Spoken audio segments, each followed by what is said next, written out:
Hello, everyone. Welcome back to the Captain Logan Show. It's me, Captain Logan, and joining me as always at his own house, it's my wonderful chat moderator and producer, DJ Martinez, just sitting right next to me. How's it going, right DJ? Here. He's here. Ah, he's right here. And if you don't believe me, I'll punch him in the face. In slow motion. It'll be like Matrix Revolution. You haven't even seen that movie. That was a perfect impression of what happens with Agent Smith. There you go. I haven't. In Matrix Revolutions. I saw the first one. You showed me the first one last time you were here, actually. That's true. 3 whole years ago. How's it been that long? That's crazy. 2019, man. It's absolutely preposterous. Oh, there's us. Hold on, I'll find. There we go. Yeah. So I'm working with DJ setup, and I'm not used to this. So I'm trying to find where is it? Well, sure those, but where's the comments and everything? Oh, right here. Oh, see, I always look at it on the actual like back-end screen. Oh, yeah, I look at it. That's why I wanted to know where that was earlier. But you're okay. I mean, that works too. Yeah. That's actually more efficient because I can see more of it. This is just how I do it. You're seeing my setup, and I'm seeing you. You do your thing. This is weird because I don't feel like I'm in a show right now. Yeah. Because there's no one to talk to. So, well, I mean, there's me. I'm right here. Yeah, but you're here. You're not in the screen. You're usually the man in the screen. That's true. Yeah, so it's weird. It's like we're talking to us as opposed. It's like it's mirrored. Yeah. Anyway, welcome everybody. Thanks for joining us on the special edition of the Captain Logan Show. It's special because I'm in a different place and because technical problems are already happening. When you have a special show, there's tech issues. Oh yeah, it's very new. That's how you know it's exciting. There's a learning curve. Yeah.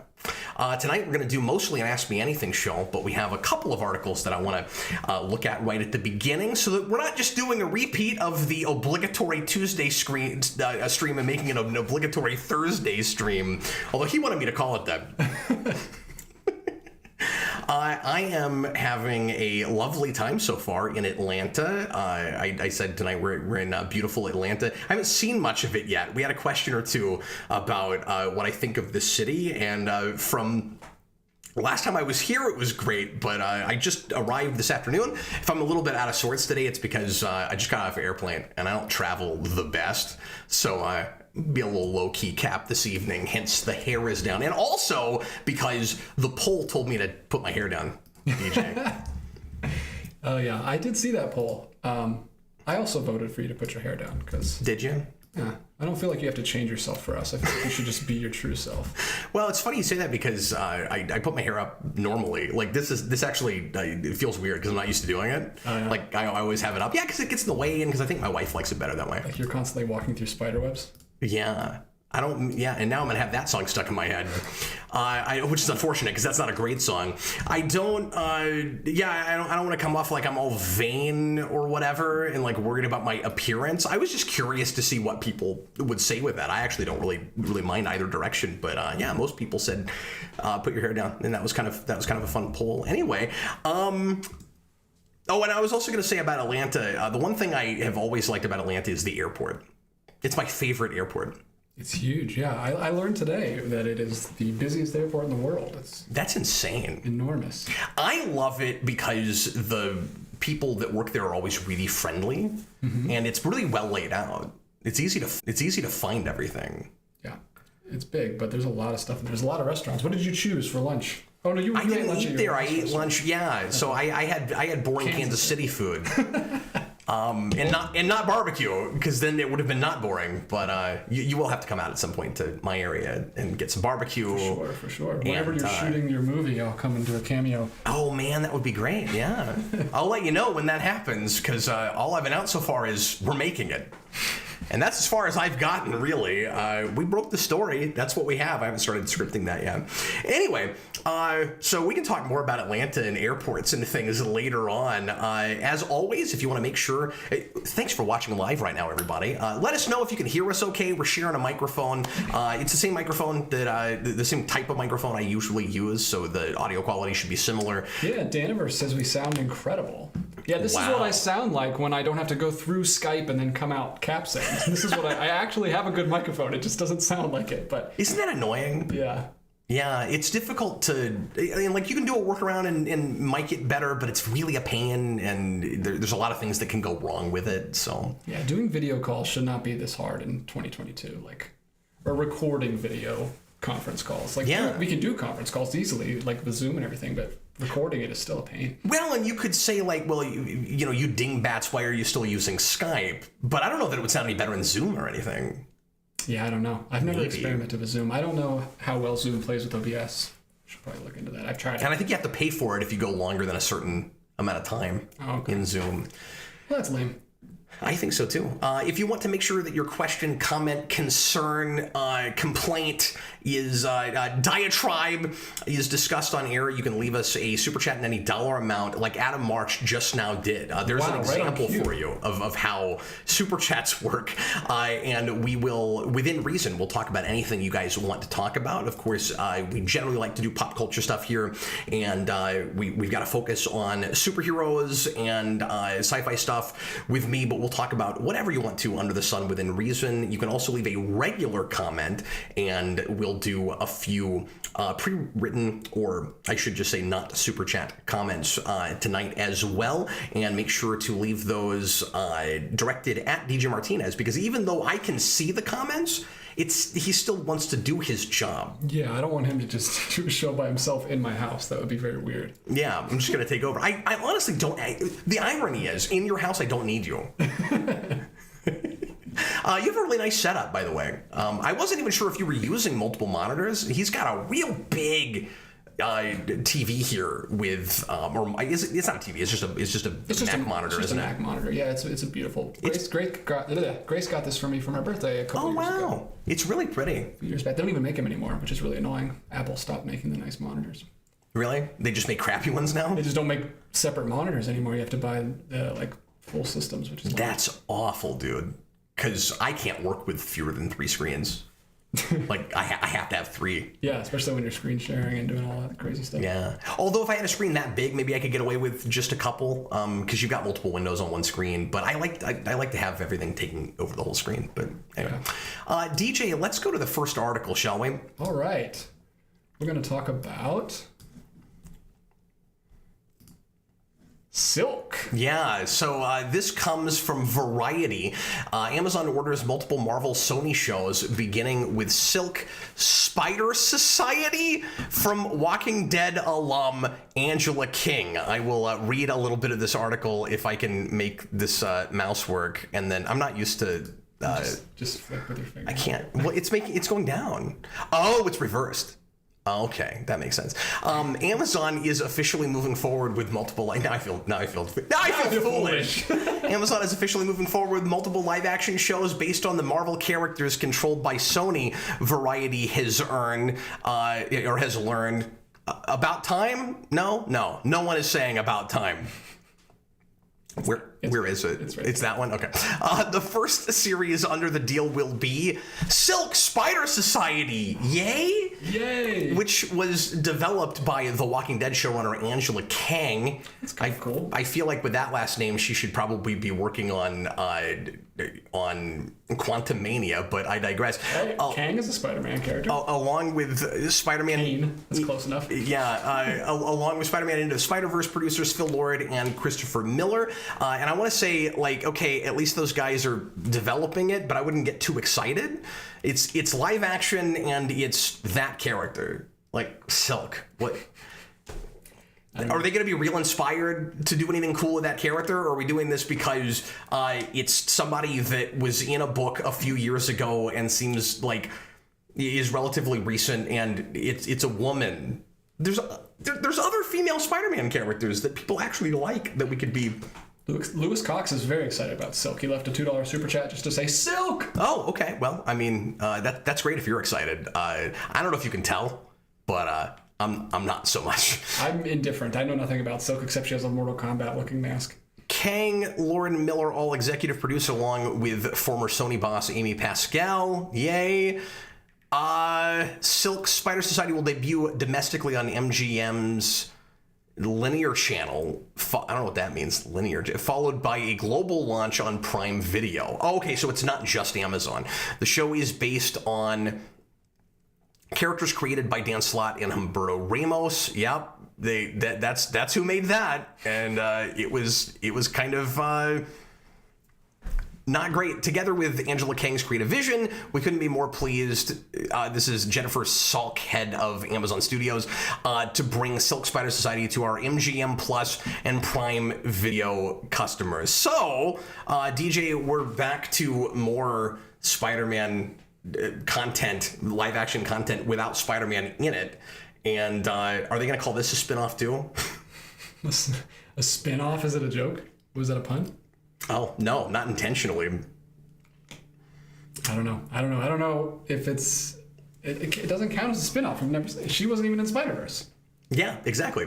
And it's live action, so it's not going to have anything to do with that. Like, will this be in the Venomverse continuity, or are they going to make it really ambiguous? Wouldn't it be really funny? If we had Silk before we had Spider-Man, is that what you're going to say? Yeah, well, we already have Venom and... I can't think of things right now. I'm hot. It's really warm in there, and I'm thinking about taking this thing off. Morbius. Venom and Morbius before Spider-Man. Anything else you put there is, and then I guess we're gonna even end up with Madam Web before Spider-Man. The Madam Web team movie? They've at least mentioned Spider-Man's name in one of those movies now. That's true. But because of MCU. Because of crossover stuff. So yeah, this is obviously not a thing I'm excited about. I think it's really funny that it's going to Amazon. Amazon, I keep wondering how desperate they're going to be for content after Shocker Rings of Power did not perform the way they wanted it to. The other day, I guess last night, Austin and I were laughing about the fact that they can't stop advertising that on every single Amazon anything because they're so desperate for everybody to see it, and like it reeks of desperation. DJ, it's on the tape. Like if you order a box from Amazon right now, Rings of Power is on the tape. Yeah, it's everywhere. And I know you said it was okay. Like, I'm not speaking to the quality of it. Like, I didn't watch it, but I just think it's really funny they've sunk that much money into it. And yeah, people are dumb. Everybody go watch it. I hope they get to finish their 5-season plan that they have for that. It's a bar. But you have to admit that it's pretty silly that they thought that was going to be this as huge and be all end all as they thought. Like, there's no way they were ever going to recoup the cost. Oh no! The budget is crazy. It's insane. It's the most expensive show ever made.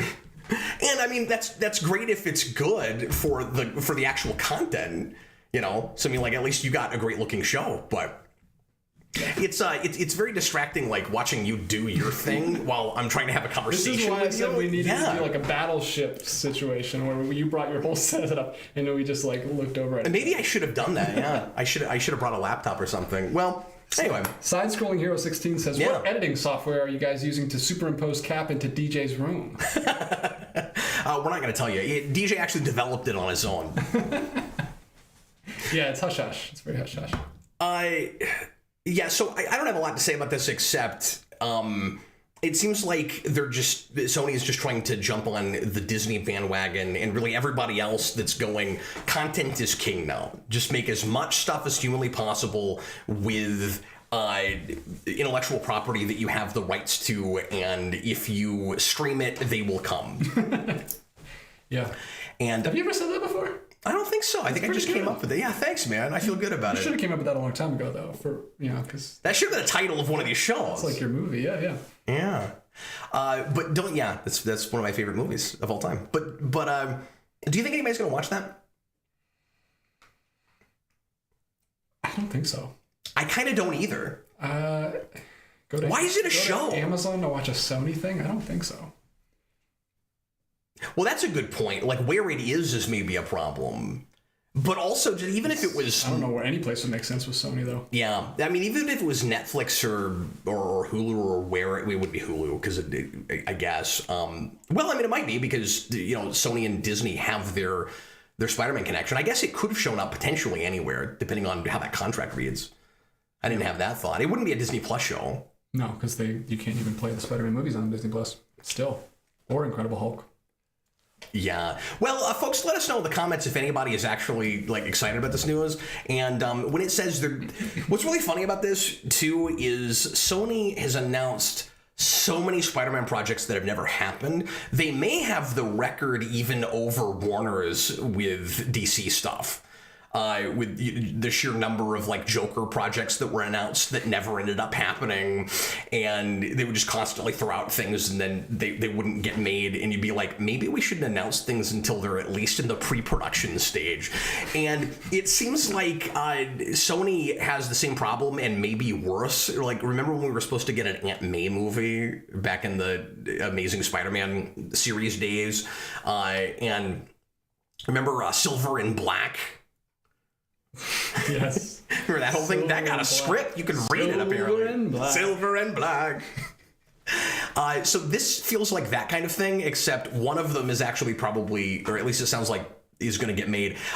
Could this fall apart before it even, gets started? I guess that's possible. Sure. But my prediction is this gets made, and either they rush 2 or 3 or 4 more at the same time, and they all get a season, or they actually put this out first and see how it does, and they announce a bunch of other ones, but we never see them. Like, it'll be one of those 2 things. Yeah, we'll get a Kang and a Ben Reilly. hey. Oh, sorry. I was going to do that covertly later. He's trying to steal the cup, guys.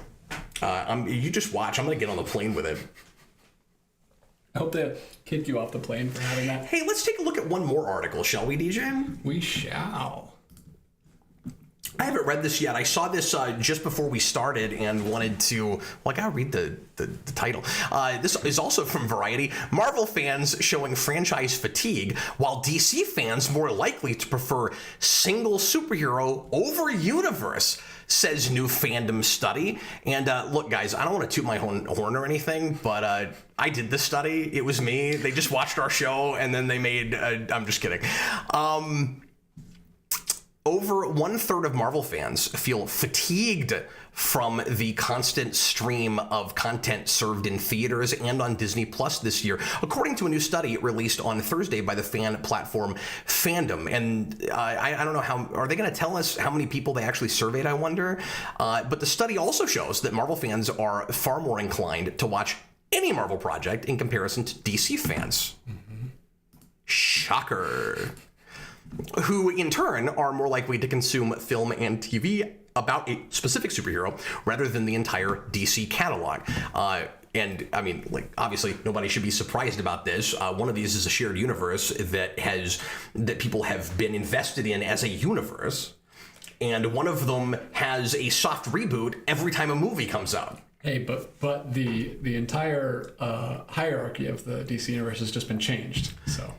Yes, and by the time the movie comes out that changes it, it will feel like old news and like a relic of the ancient past. No, they're probably not this time around with Gunn's leadership. I'm confident that whether it's real successful or not, I hesitate. I say I'm confident. I'm confident as... He can hit me now. Yeah. I'm confident as long as Zaslav trusts him and there's not some kind of new management down the road that kicks him, that he'll, with at least 3 or 4 movies, however long he's around. I mean, he's got a 4 or 5 year contract. I think like what was it, a 4-year contract? So if that all sticks, I'm confident that whatever he makes will feel pretty cohesive and he'll take the right lessons from Marvel. He's worked at Marvel, he understands continuity, he understands storytelling, he'll know how to make all those pieces fit, even if it's not what I personally end up wanting. And that's not a diss at him, I just don't know if it will be. We'll have to see with his sensibilities. Those are a few of the extensive findings, DJ. This is a very important study. In the study, which drew from a survey of 5,000, okay, it is telling us, entertainment and gaming fans between 13 and 54, as well as what fandom terms proprietary insights from its platform of over 300 million monthly users across 250,000 different wikis. The world got complicated at some point. The most intriguing assertion of the study is that fans can be broken down into 4 subcategories of roughly descending order of intensity. Oh yeah, let us know in the chat which one is you. Are you ready, DJ? Are you ready to find out? And these names are great. I want to see which one of the 4 I am. I love these arbitrarily chosen names. Here we go. The Advocates. We should make a show called that. That's going to be a show on Amazon. the advocates. An Aristocats parody. They are the core fan base, described as deeply invested in the IP, so much so that it's a part of who they are. They are most likely to watch content within the first few days of its release. Some franchises with a high number of advocates include Marvel, Rick and Morty, Harry Potter, DC, Star Wars, and Stranger Things. Well, Stranger Things is done, Thanks for giving us examples of popular things. Yeah. Mm-hmm.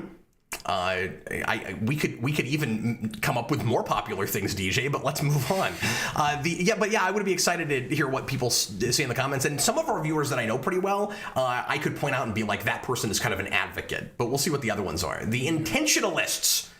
I'm sorry, were you going to say something? No. These fans, which on average make up the largest segment of a franchise's fan base, are more discerning, influenced by marketing and strong reviews, storytelling themes, and actors and filmmakers behind the projects. They'll most likely watch within the first 2 weeks. Franchises with a high number of intentionalists, pardon me, these are fans that live in other places in the world.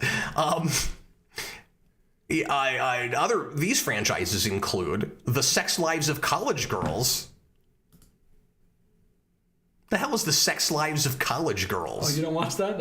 Every Friday I turn that on. Oh, okay.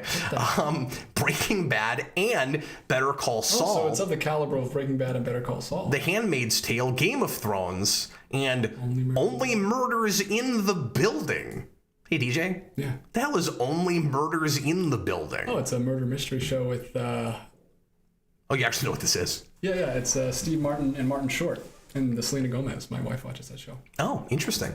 The Culturalists. They are heavily... Okay, so we were kind of critiquing this article and making fun of it for telling us about popular things, but to be fair, the examples are helpful. Yeah. Now that we're getting farther into the list of like what kinds of things we're talking about. Although, what I don't like about it is I feel like there have to be people that would fit in certain categories that would watch some of the things that are in other categories. Like what does how into a thing you're invested in a thing you're in have to do with these are the things you're watching? You know what I mean? Like, can't you be an advocate, but you're watching Breaking Bad? It's like, well, these people, if you watch Breaking Bad, you watch it within 2 weeks. But if you watch Star Wars, it's right away.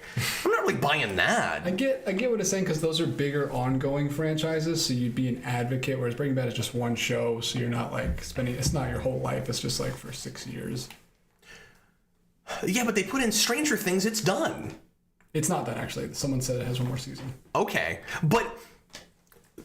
so you're suggesting that right now in this moment of in time, because Breaking Bad and Better Call Saul are over? Is that what you're saying? Because couldn't you have said that 3 years ago for Better Call Saul? What's the difference? Yeah, I don't know. The Stranger Things one is weird, but all the other ones are like bigger things, like Harry Potter. But Rick and Morty doesn't have spin-offs or anything. Yeah, that's just a show. It's in the same category as Stranger Things. It's just been on forever. But then so haven't all of those adult cartoon shows. Yeah. But it's just, there's just like a culture around that more because it's been on for so long, I guess. I'm critiquing. It's what I do. The culturalists, they are heavily influenced by the buzz surrounding a popular release and see watching as an opportunity to connect with friends and family, as well as the larger cultural conversation. They'll most likely watch within the first month. Franchises with a high number of culturalists include Chicago Fire, Ted Lasso, True Detective, The Challenge, and It's Always Sunny in Philadelphia. Does that make you, DJ, a culturalist? I absolutely disagree with that. That is not. Always Sunny in Philadelphia is not a big buzzy show. It's like it's a very close-knit group. It's not super popular. That's not what's like buzzy. There's a little bit of nonsense here. I feel like heavily influenced by the buzz. I don't think It's Always Sunny should be in there at all. I get Ted Lasso. Do you agree with the larger concept though? That this is a category of people? Yeah, I guess so. Yeah, you know what's popular, what I need to watch, what I need to keep up with. I think so. I just don't think Always Sunny should be on there at all. Okay. The problem I'm having it with is that it seems like it's trying to put maybe people in a box too much, but also it's trying to create these subcategories of things where, like, if you have this particular taste in things and habits, this is how long you wait to watch something.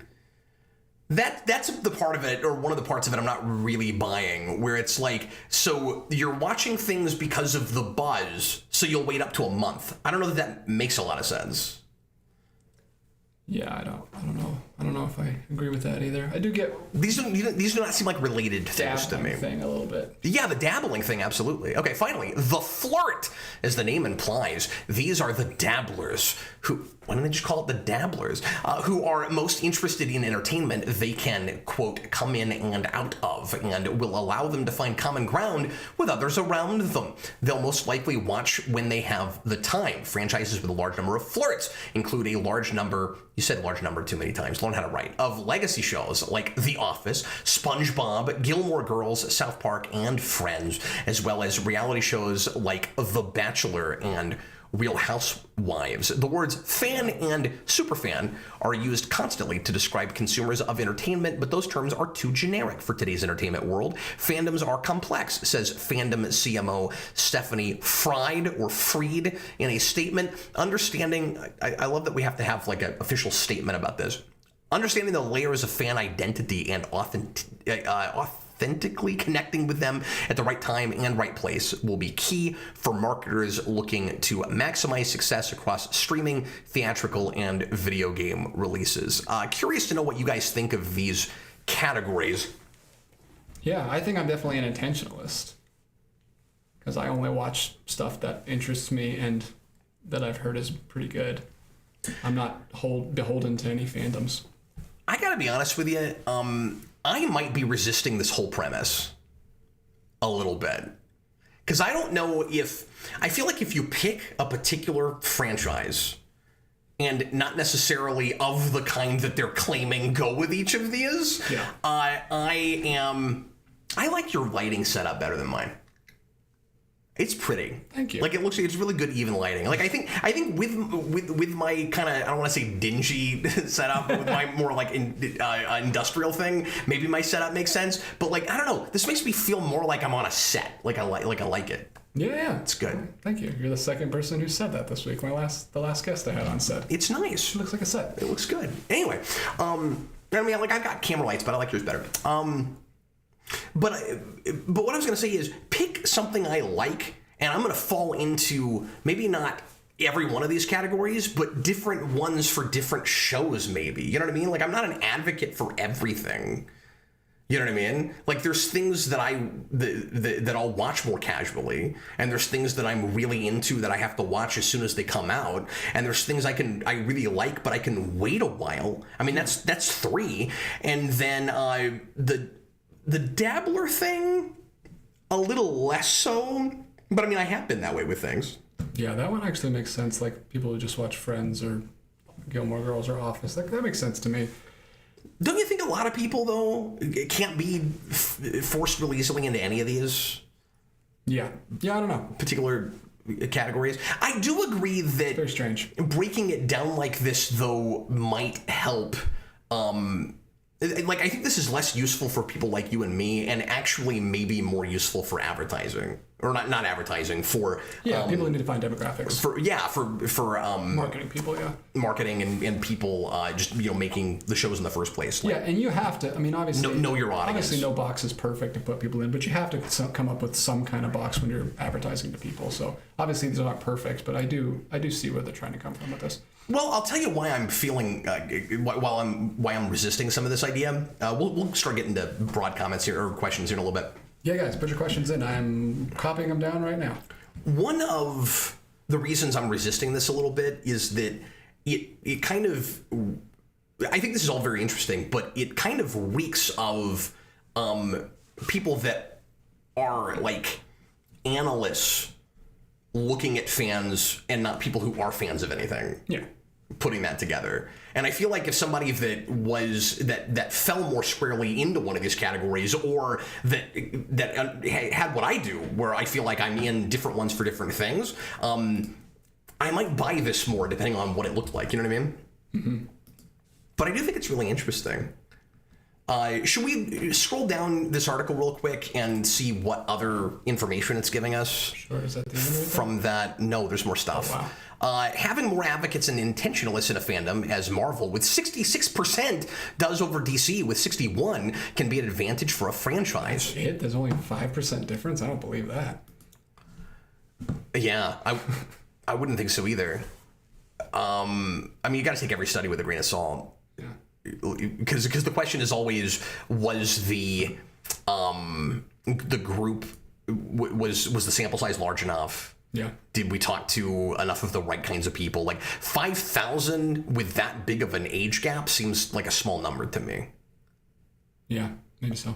Yeah, I'd want to talk to more like 10,000 or talk to a smaller... It depends on where they took this data. Did they take it at like a Comic-Con where everyone's a Marvel and DC fan or something? Like... I think they put out their feelers on the internet, it sounded like, because it was a website that did it. Oh, interesting. It was fan forward or whatever. Oh, but it's a fandom site, so only people that are kind of into this fandom go to that site. Is a site, yeah, is the site. Anyway, but oh my God, what happened? Ads. How do you get rid of it? It's just up there. I don't see it. Oh, maybe scroll down. I don't see an X. Oh, it just dropped down. Okay. I was like, how do I get rid of that? Well, sometimes they pop up in front of the text. I don't read articles, and there's so many ads on the page. It's really annoying. Yeah, but it's not quite that cut and dried. You heard it here first, folks. DJ does not know how to read. According to, actually, that's stupid, because that's all you do on this show.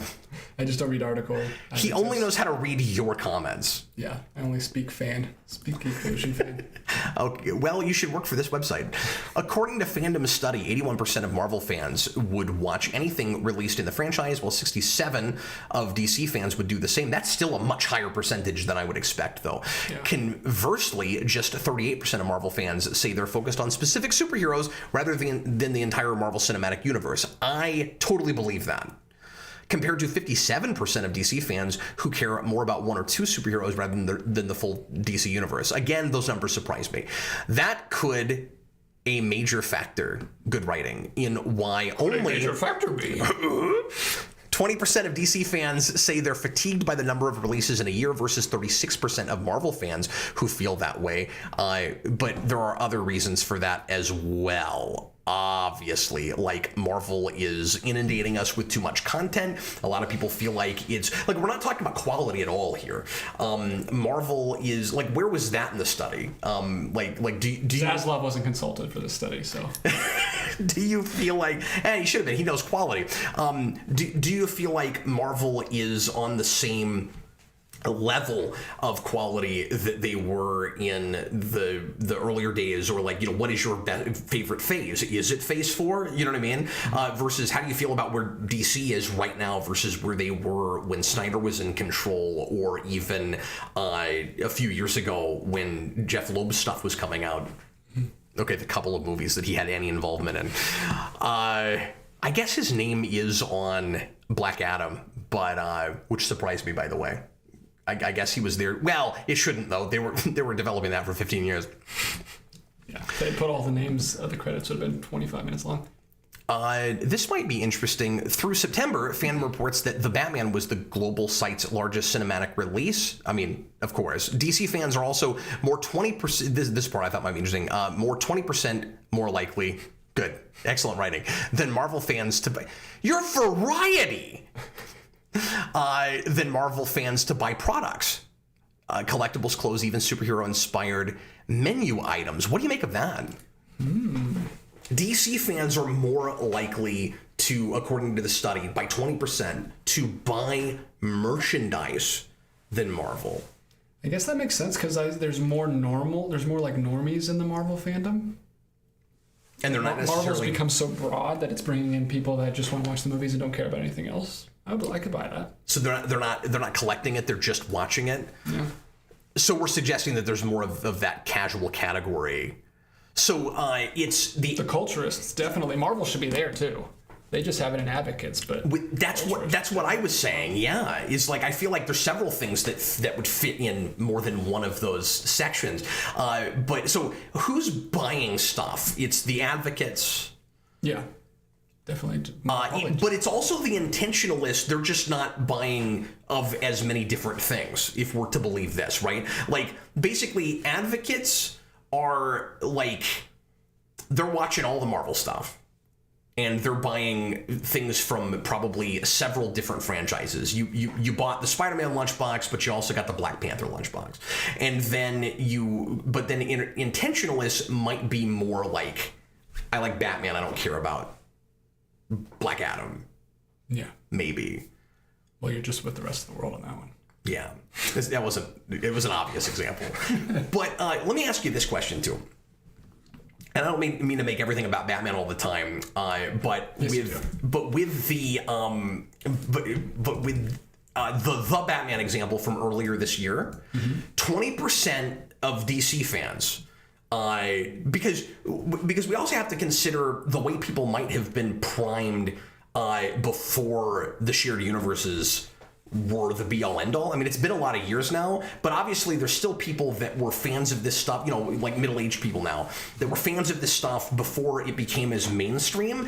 How much of that 20% is because of the way Marvel is doing business versus the way DC is doing business, and how much of it is just this logo? I mean, that can make up for your 20%. Like, there's a lot of people that just buy Batman. You know what I mean? I just wonder, Batman and Superman, you know what I mean? Like people like to wear that on T-shirts, and like I wonder how much of it has to do with the movies they're putting out right now, and how much of it is just people who wear logos and buy stuff of those particular characters regardless of the movies, because more of Marvel is because of MCU. Yeah, there's a lot of DC stuff that sells despite those films, right? Yeah, maybe so. I'm gonna give you this. Well, they're both the same, but this one looks better on camera. I'm gonna say that is at least 5%. Have you ever punched someone so hard that it left a Batman logo on their face? This one wouldn't. This one would just be an oval. This one would be an indent. Ah. See, because it's indented. When I bought this one I got a good price on because it was actually kind of defective, but I like it better this way. When I bought it, it had black in the center. And that all scratched off eventually. Oh. But I like it better this way. I think. But if you look at there's actually bat symbols on the sides of it too. Oh, it's like a class ring. Yeah. And if you look at that, oh, the black is gone off of that too. They used to be there, but I guess I've lost that now as well. Yeah. But see, check it out. I'll push this on my hand real hard, and then it'll make an indentation, and then you can see. He's also gonna grimace for a little bit. Yeah. Oh yeah, there you go. Wow. See, I don't know if this will show up on camera. It's like a cookie cutter. Right, exactly. You can make bat cookies while you're here. Sure. Okay, I wish I had had a chance to read and study that article before we talked about it, because there was actually quite a bit to break down there, and I did not give the best analysis I could have if I had had some time to think about it. But in my defense, I saw that 5 minutes before we started, and it looked interesting, so I wanted to read it. Let's Fresh off the presses. That's what we do here. We bring the news straight to them. Straight to you, yeah? As inarticulately as humanly possible. DJ, would you kindly start the questions going? How far into the show are we? I can't see my timestamp like I'm used to looking at. Oh, into the show, we are 41 minutes. Oh, there it is. I see it. I'll throw a super chat at you right from Adam March. Cool. Sorry, I'm listening. I just wanted to check our viewer count here. Okay, go right ahead. Adam March. I just want to see if anybody was actually watching. Hi, folks. Thanks for being here. People are here. People are enjoying it. People saying what they are. Mutale says, "Who here is a Geekvolution advocate?" So. Not me, man. I can't get invested. You've been invested for 13 years, man. Probably for life. I'm too invested, yeah. No, I need those kind of demographics so that I can decide what kind of content to make. That's true. Adam March. Hi there. Tried to share this Tuesday, but just FYI, the t-shirt link in the description goes to the site generally and not to the Geekvolution merch page. Oh, it shouldn't. That's weird. It should be our affiliate link. Okay. Thank you for telling me about that, and I will fix it. We will make a note of that. We will. We will fix that. Thank you, Adam March. Mutale, we pay your bills, so you would change for us. Oh, well, that's what you think. There's a little thing called integrity. You know, you have to find that balance. You got to find that midpoint of what you really want to make versus what the audience really wants. And obviously, you have to take your audience into account to at least some degree. But if your heart's not in it, you shouldn't make it. Or if your hair's not in it. That's it. If your hair's not in the ponytail. I mean, what are we even doing here? I like to. Is it freaking you out? Do I need to put it back now? No, I love it. You feel so much more free and in touch with your inner self. You know, I believe I can fly. I have believe a staircase. We could try. I can touch the sky. We could do the scene. I think about it Oh, sailing. every night and day. No more. So AMC Comics says I'll spread my wings and fly away. AMC Comics says I'm sporting the prototype Nathan Drake outfit from Uncharted. Is this the shirt he wears? Oh, I thought he meant just him. I'm like, that's great. Send us a picture. He said in the thumbnail. Really? I don't know. This is just a shirt I bought from the store. I've never really played Uncharted. Let's see. Oh, I thought you were taking your jacket off. I thought we were getting even looser. No, I was just asking because he mentioned my shirt. What do we got here? We got Davis B.A. Sodenful. What if you did the Nerd Game show? Ooh, we're doing what ifs. He means Bringing the up show I was on. spots. Yeah, he means the show I was almost on. Oh, why you gotta do that to him? That guy's name rings a bell, but he doesn't leave a lot of comments, I don't think. He's been doing quite a few lately. Really? I've read a few the last couple weeks. Well, thanks, Davis. I appreciate that. You missed the What If show by 2 weeks, but we'll answer it still. Absolutely. There's no rule against what if questions. Can I be brutally honest? Sure. Well, actually, let me set it up first, because DJ will tell you I'm really bad about context sometimes. I was telling him a story earlier, and I didn't tell him where it was or what was happening, and he was like... He literally just said one sentence, and I was like, wait, what? Lay this out for me. I'm like, it was something about when people came over to my house when we first bought our house. And I didn't mention to you that it was a housewarming party. You didn't mention who was there. You're just like, it was like we went on. We went on the tour. It was like of what? But it was. You filled me in afterwards. It was. Yeah. It was a good story. Yeah, but the setup was poor. Anyway, the follow through was better than the setup. So back in 2011 into 2012. I believe that's where we were. I think 11 was when I went to California DJ, and 12 was when I jumped out of the airplane. I'm pretty sure that's how the timeline lines up. And then 12 was when I started developing Spawn Year. Wow. I think this is the timeline. So in 2011, I'm a year and a half into the channel. And this is back in my first apartment. My wife and I are still making Trek spurts, and I get a phone call from Hollywood, and there's a really nice lady on the other line. I almost didn't pick up because I assumed it was like a telemarketer or something. It was like it came up Hollywood, California. I'm like, that's weird. And I was like, I guess I better answer this just in case. And it turned out it was legitimate, and it was actually a casting agent. It's amazing. Yeah, and this lady calls me and she goes, so I'm working with a company that is developing a reality show. A lot of you guys know this story, but for folks that haven't heard it, I wanted to go ahead and set it up real quick. We're developing a show. It's I don't know if they had the title yet, but eventually I learned it was called King of the Nerds. It was on TBS. So you immediately said, no, this is geeks, not nerds. You want to call nerds, not geeks. And I just hope they didn't look at that show. That's what I did. I think I even actually told them about it when I was there. You're like, it's an out-of-date term. We understand they're interchangeable these days. Don't pay any attention to it. Yeah, I'm fine being on a show called King of the... It's fine. So they were looking for advocates, DJ. They were looking for enthusiasts about different kinds of geeky topics. Video games, comics, you name it. Trek experts even. Yeah, and they wanted a Star Trek fan on that show, they thought. And this lady was looking for a big Star Trek fan and found my show.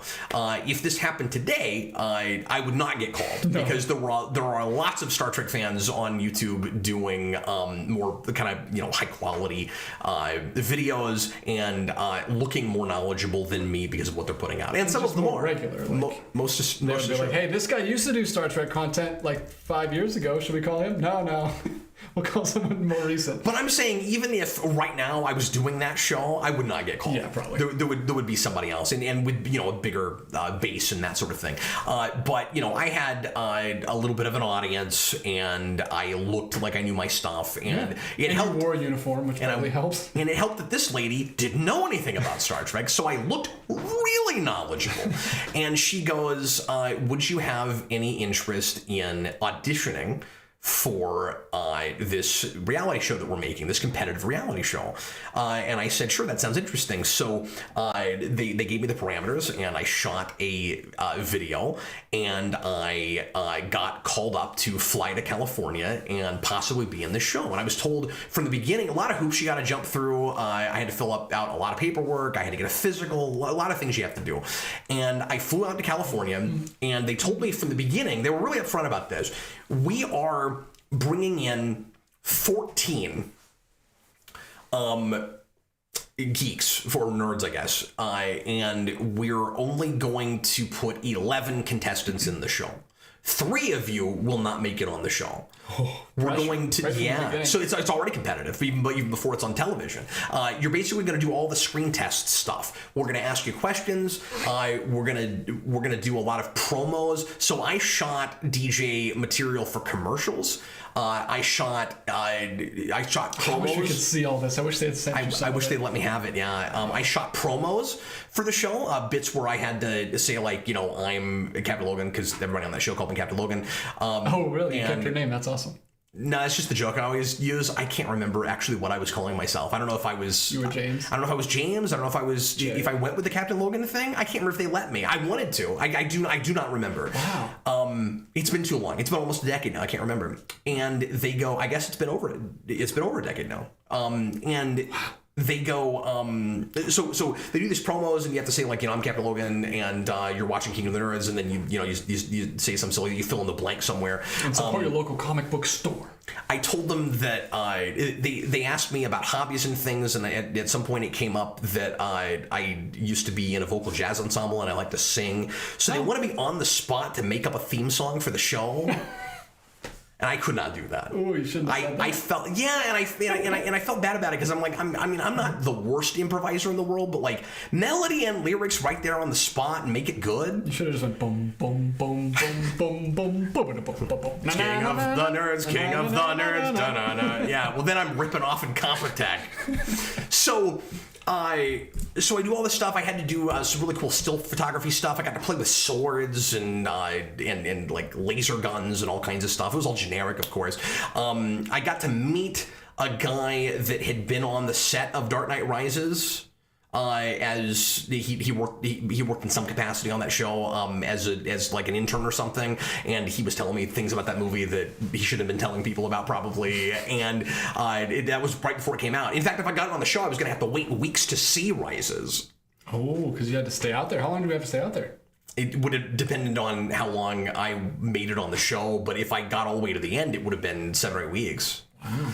I think, or maybe 3 or 4. Because that was right around when I'm sure Jason they shot born, a couple a week, but I'm not sure. Yeah, that was a year after he was born. Jason was just 1 year old. Yeah, wow, that would have been crazy. But anyway, and then I also met some cool people on that set. I met the still photographer for all the TOS Star Trek movies. And he was going to tell me stories about Shatner if I was able to come back the next day, and I didn't get to do that, which was unfortunate. No. And then I'm a big game show fan, and I met the wardrobe lady who was there at the end of Bob Barker's tenure and the beginning of Drew Carey's tenure on Price is Right. Oh, wow. And she was interesting and was telling me stuff about those two guys.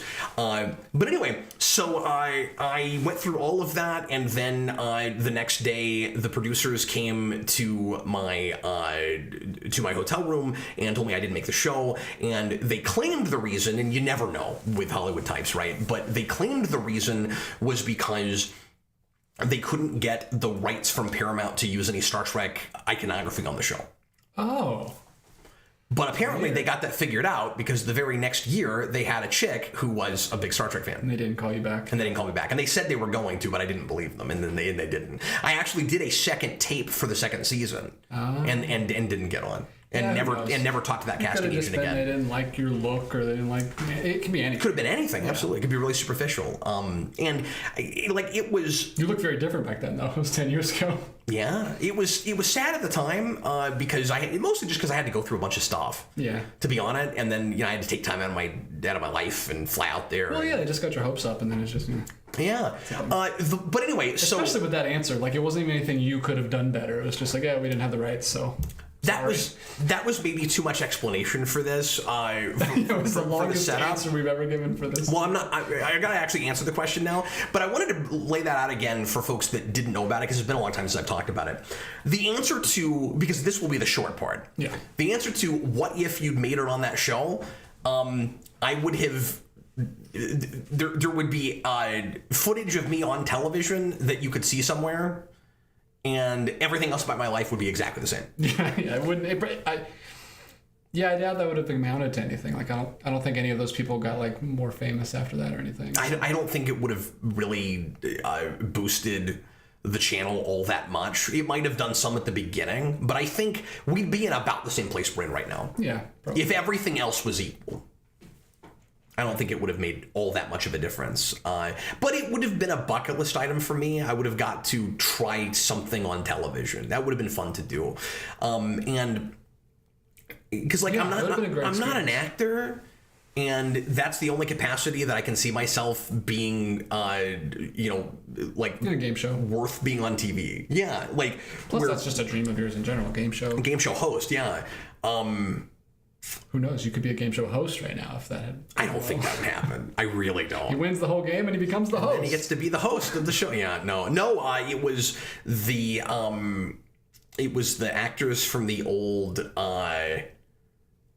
What is that movie? God, I can't think of it right now. Revenge of the Nerds. That's who did it. Oh, interesting. That's who and I ran into one of those guys in the hallway.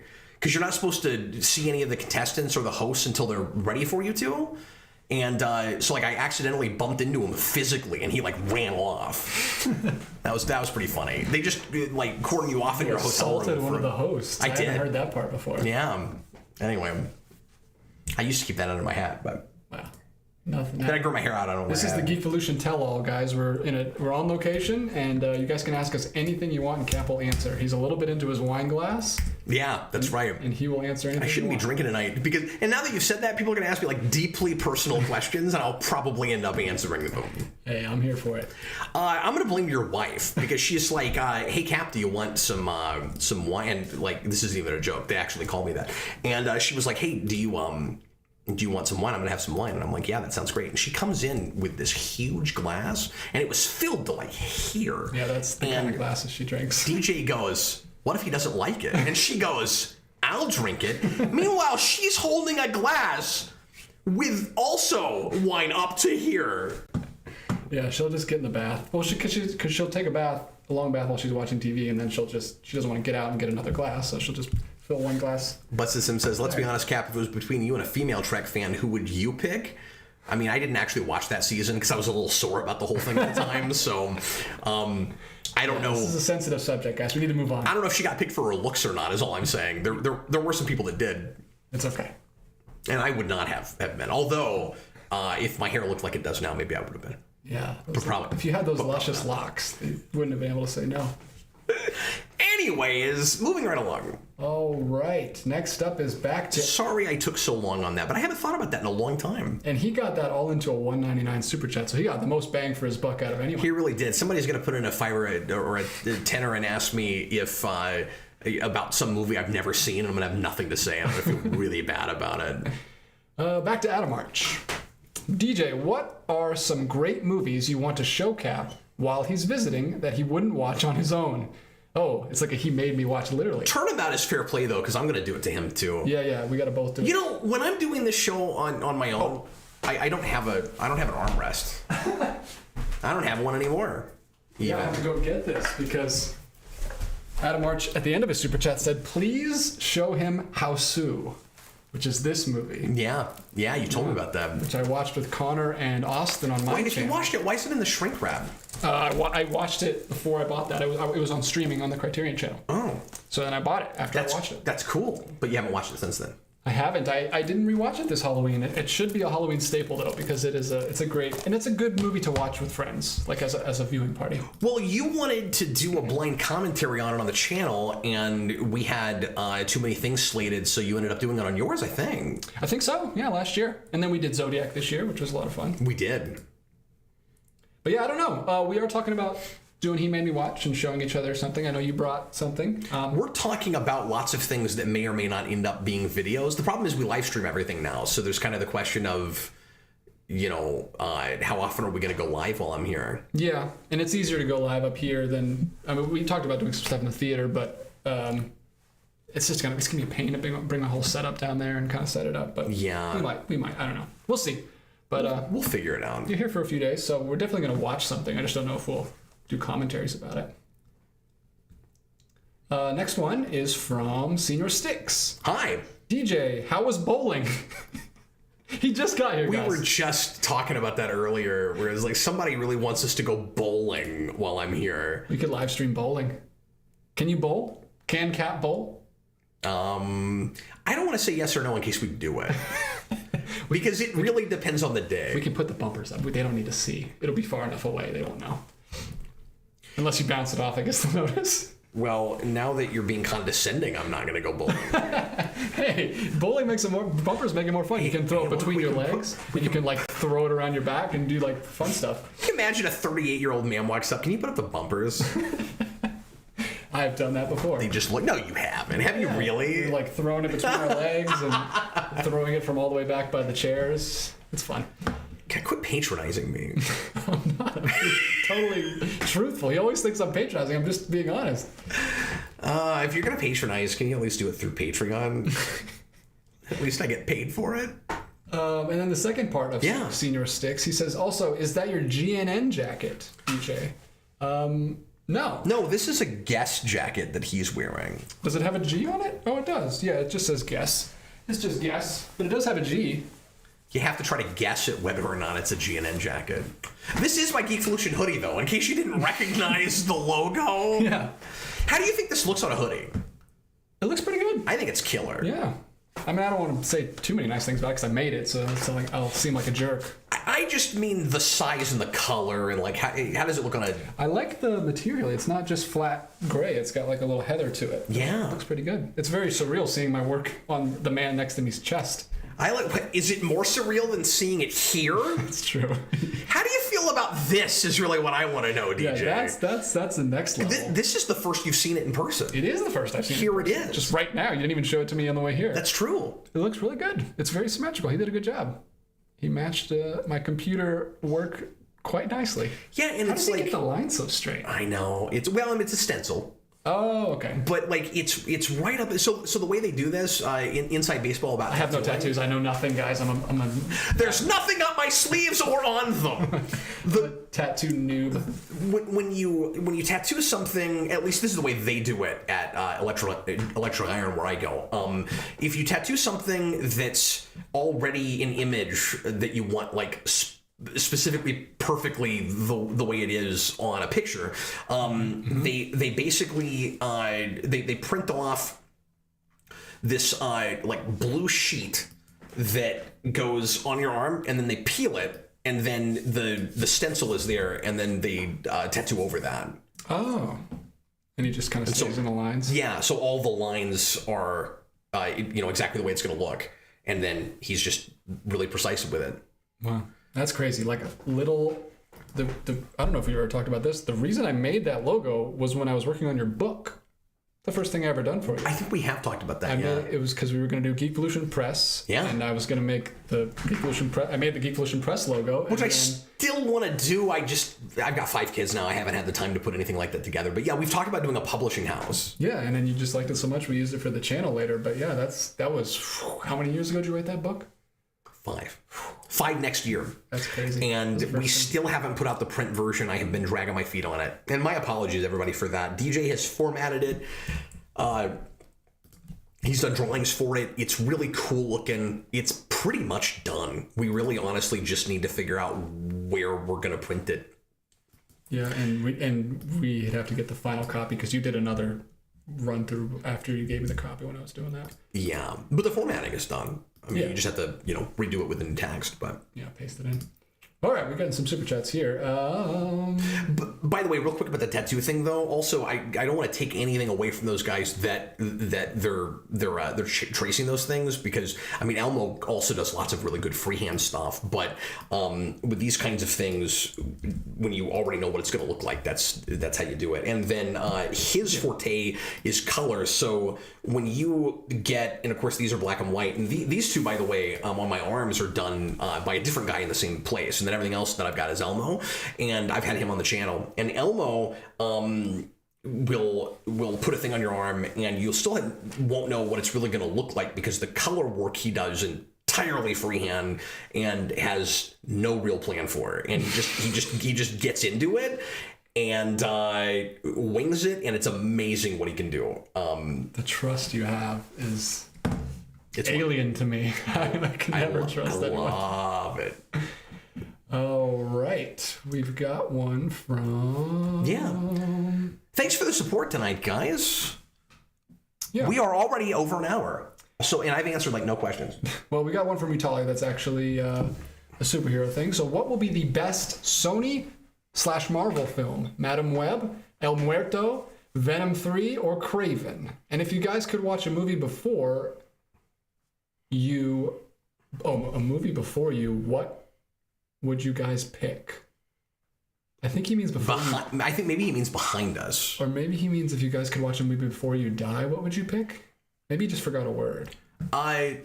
Elaborate on that, would you? Or clarify? Yeah, he's still here. Just clear up that second part. We'll talk about the first part. What's the best Sony Marvel movie that's in this? Okay, read them down again. I'm going to answer each one. Madam Web. That movie will be... And I mean, I'm just guessing because we haven't seen these. I mean, we don't know what they're going to look like yet, of course. And so I don't want to pretend like I'm reviewing a thing before we have it. Like, oh, this is going to be the worst thing ever. But I can guess at it. Madam Web, I think, is liable to be really generic, and will have nothing to do with that character, except maybe she'll be clairvoyant. I don't know. And then better pull people into a different dimension in a web and just like. Yell at them and shout at them and berate them for being bad, like she does in the 90s show. Here's a question, because they cast like a younger actress, right? Yeah. Like kind of a weird. They Ageist. kind of went ageist. with like a mid-20s, typically attractive college. I've always wanted a Madam Web girl, origin right? story. I don't remember who they cast, but I'm glad they're doing that. Oh yeah, me too. I remember watching that show going, boy, I really wonder where this character came from, and I hope that someday we'll get 5 seasons of television about it. That's what I was hoping. I really want to know what she's like before she's an old lady. I'll settle for a movie. I really wanted to see her DJ when she was walking and had feet. Yeah. That's very important to me. Not about weird clairvoyant mermaid people. I don't think that will be the best of these. Okay. What about El Muerto? That won't get made. That's never going to happen. El Muerto. Venom 3. Nope. Craven. It'll be Craven. and it'll be Morbius bad, but it will be the best of those three, because El Muerto will not be made. That's what I think. That's hilarious. You heard it here first, folks. Craven, best of the bunch. You know what I think Madam Web is going to be? It's going to be like a tarot card reader girl. Right? It's going to be creepy, quirky, like weirdo. Yeah, it's going to be super stereotypical, not like an actual person who uses tarot cards. No, she'll be a magician. It'll be Zatanna. but they're going to call her Madam Web. She'll have fishnets and everything. They have to do everything before DC gets to it, because DC's taking forever. That's right. They don't want to miss any opportunities to make those things as generic as humanly possible. All right. He clarified. I was right. He did forget die. So he said, what, if you could watch any movie before you die, what would you pick? So the idea, I'm going to assume, is like you've got 3 hours to live. So you can't watch. So the Snyder Cut is out. Is that where you were going? I was going to think of something long, but that was the perfect example. Snyder Cut is out. Can't watch Gone with the Wind. You only have time in your life to watch one more movie. What movie do you pick? Go. This is a fantastic question, because do you pick a it's new a wonderful movie that question. you've never seen and always wanted to, or do you pick a movie that you already like? No, right, and I don't know what it is yet, but right away, it would have to be a thing that I love that I don't want to go out without getting to see one more time. Yeah. I don't know about you. Maybe for you, it's I gotta see. But what if it's bad? Or what if it's mediocre? What if it doesn't live up to your expectations? That's what I'm saying. It'd probably have to be something that I've already seen, because I don't want my last feelings before I die are like, oh, that was disappointing, and then I die. Can I give you guys? Do you have an answer right away? Not right away, no. Okay, I'll answer first. Then. Okay, I'll just look over here. I'm gonna give you guys a surprising answer. Nobody's gonna expect this, but I think this really is actually my answer. I'm gonna change the rules a little bit. If the last movie I get, and I'm gonna give you the sentimental answer. If the last movie I see gets to be with my wife, it is Under Siege. Oh. That is the last movie I would watch before I die. That is the last movie I thought you would say. Yeah. Not my favorite movie. The first movie I ever watched with my wife. And we really bonded over it. And it was a very funny experience. It was the first inside jokes she and I had together. It is the foundation for many things in our relationship. There's even a Star Trek connection with Cole Meany with that. Just as she's starting to get into Star Trek, he's a major character in Deep Space Nine. Huh. That's probably what I would do if I had to watch a movie alone. I don't know right away what the last thing is that I pick. If I have to just say my absolute favorite movie, obviously it's Face of the Crown, but I don't know if that actually is That's kind of a depressing movie to watch right before you die, though. Yeah, it's probably Field of Dreams. Yeah, it's probably me. If I'm alone, I'm about to lose my whole family and everything, it's probably It's a Wonderful Life for me. Oh, sure. Just a real gut punch. Just like, oh, he almost lost his family and he gets to be with them, but I'm actually gonna die. So maybe not. But something with some finality to it, I could see. Yeah. Actually, I just watched this. We'll see you later.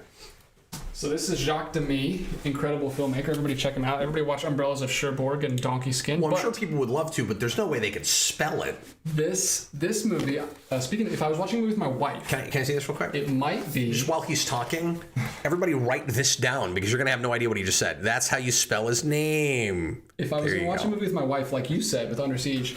I watched this with my wife, The Young Girls of Rochefort, which is maybe the best musical we've ever seen. We absolutely adored this movie. This was I've never heard of that. The best movies we've ever seen. Jacques Demy only makes musicals. Umbrellas of Cherbourg is also a musical. Donkey Skin's also a musical. You guys are cultured and crap. But everybody go watch Umbrellas of Cherbourg. If you like La La Land, he just ripped off everything Jacques Demy did, and it wasn't as good. So watch Jacques Demy movies. This is... It might be, it's at least a top 5 musical for me already after just one viewing, but we absolutely love this, and it made us so happy, and I would love to watch that again with my wife before I died. Wow. Yeah. Glowing recommendation for Young Girls of Rochefort. Another good... See, you guys are so cultured. You guys watch foreign films. I only do that when I get a request. Hey, Request is a great show for that very purpose. Speaking of Request, though... another contender at this point, and I'm gonna make Connor feel really good when I say this. Another contender is probably Before Sunrise. Yeah, I think that's a really good right before you die kind of movie. It's another good one to watch with the wife right before you die. Yeah, definitely that one of the 3. Yeah, not the last one. The last one made me want to commit suicide, so not that one. AMC Comics. I remember Cap answering some variation on this question a few years ago when he said Superman. I actually vaguely remember saying that now that you say that. Oh. That's a good choice. Mutali says DJ's last movie will be Thor Ragnarok. Well, if it's the movie that's going to kill me, then yes. Anybody want to see me spew wine? Yeah. Yeah, I can't ever watch that again. I had to watch it twice in 1 week for you. Worst week of my life. And I had cancer.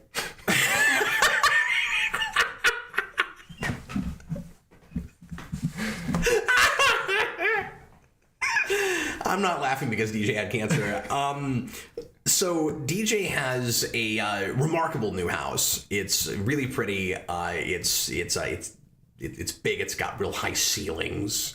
He's got a really neat basement. He has a movie theater in his basement.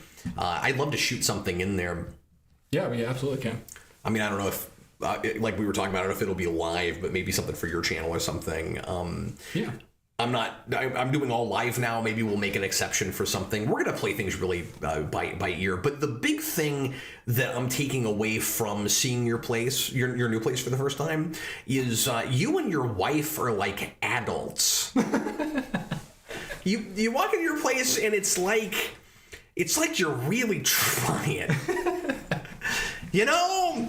Thank you. I guess. You go to my house, and parts of it look a little bit more like I'm an adult, but there's whole sections where you're like, you're still a child, aren't you? You just never grew up. You got a DJ's place.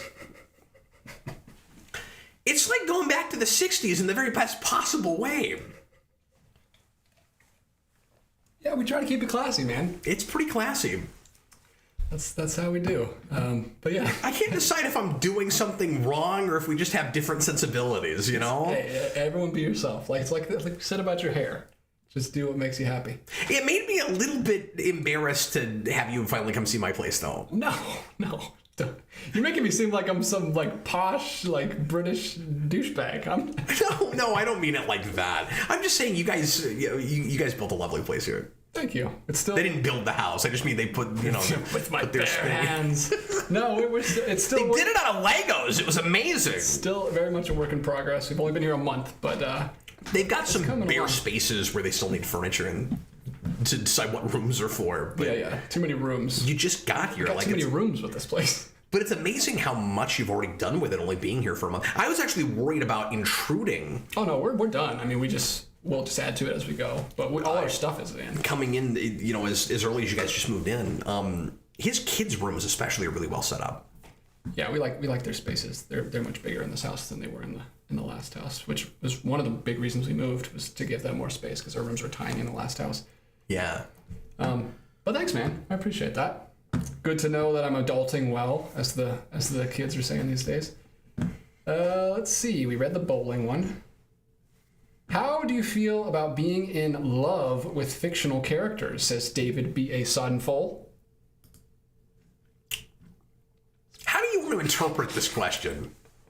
Well, let me specify. He doesn't say that. I'm interpreting it. He says, how do you feel about being in heart emoji with fic characters? No, I'm sure he means fictional characters. I don't know why it's capitalized, but yeah. No, I'm just talking about he used a heart emoji, so I don't know if that means like actually in love with, or that just means like really just like a super huge fan. Or is he talking about like? It has to be that, right? Because, or is he talking about like Riker or Geordie LaForge on the holodeck when they fall in love with a woman that doesn't exist? I think he means like nerds like us who are like just maybe single and just like totally in love with like a fictional character. Does he mean obsessed with? Obsessed with, or literally in love with? Like you can't see the difference between reality and fantasy. Like I like the woman from Friends who thinks Joey's a real doctor. Yeah, or people that go so far that they think that they've married,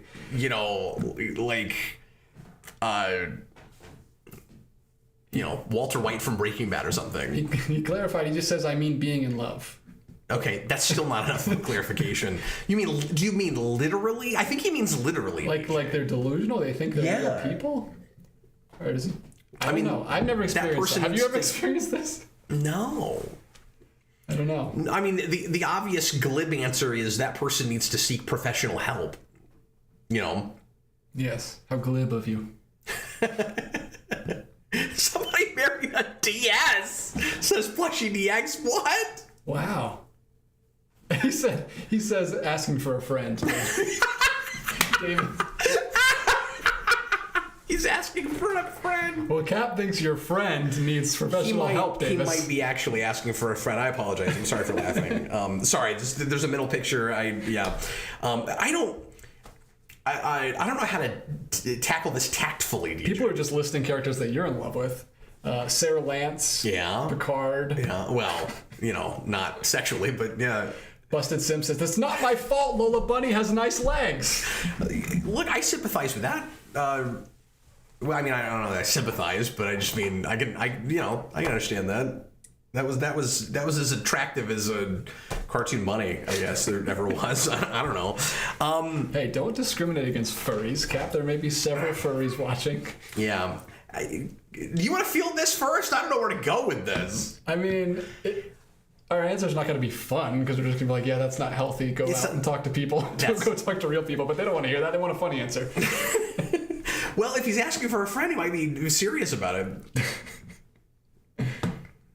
Yeah, I don't know. I mean, I obviously don't think that's healthy. I think it's totally fine to be super like obsessed with a character fictionally. Like you love Batman, but you don't want to F, marry, kill Batman or anything.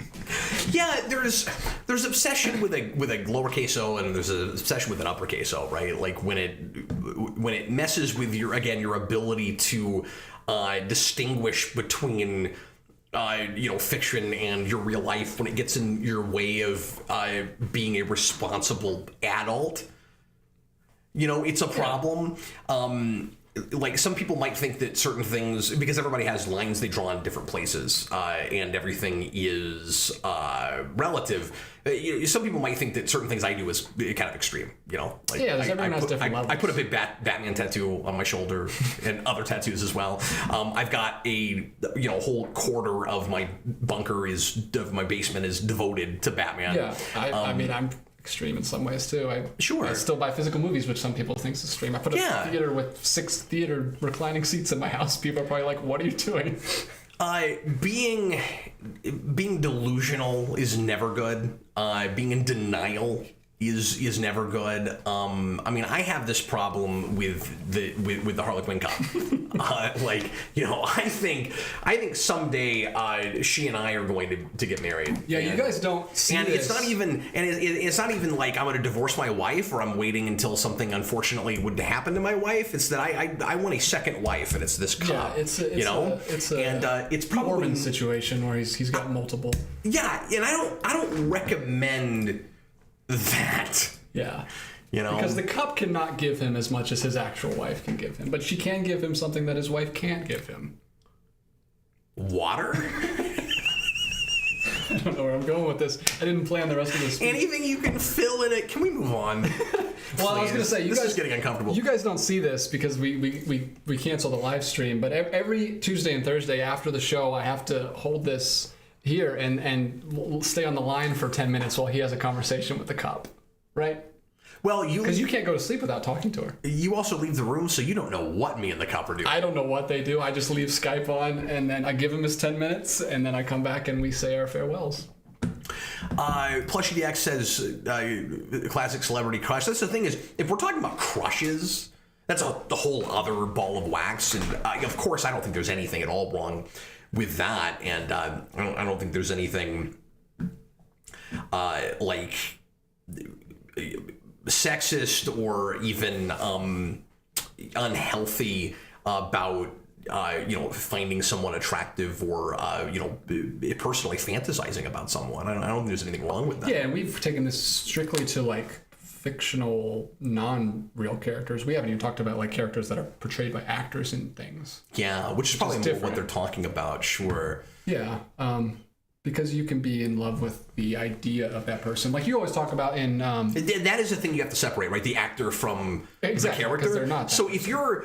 And you always talk about Gwen Stacy from Amazing Spider-Man as being like the best love interest, and she's so attractive. Sure.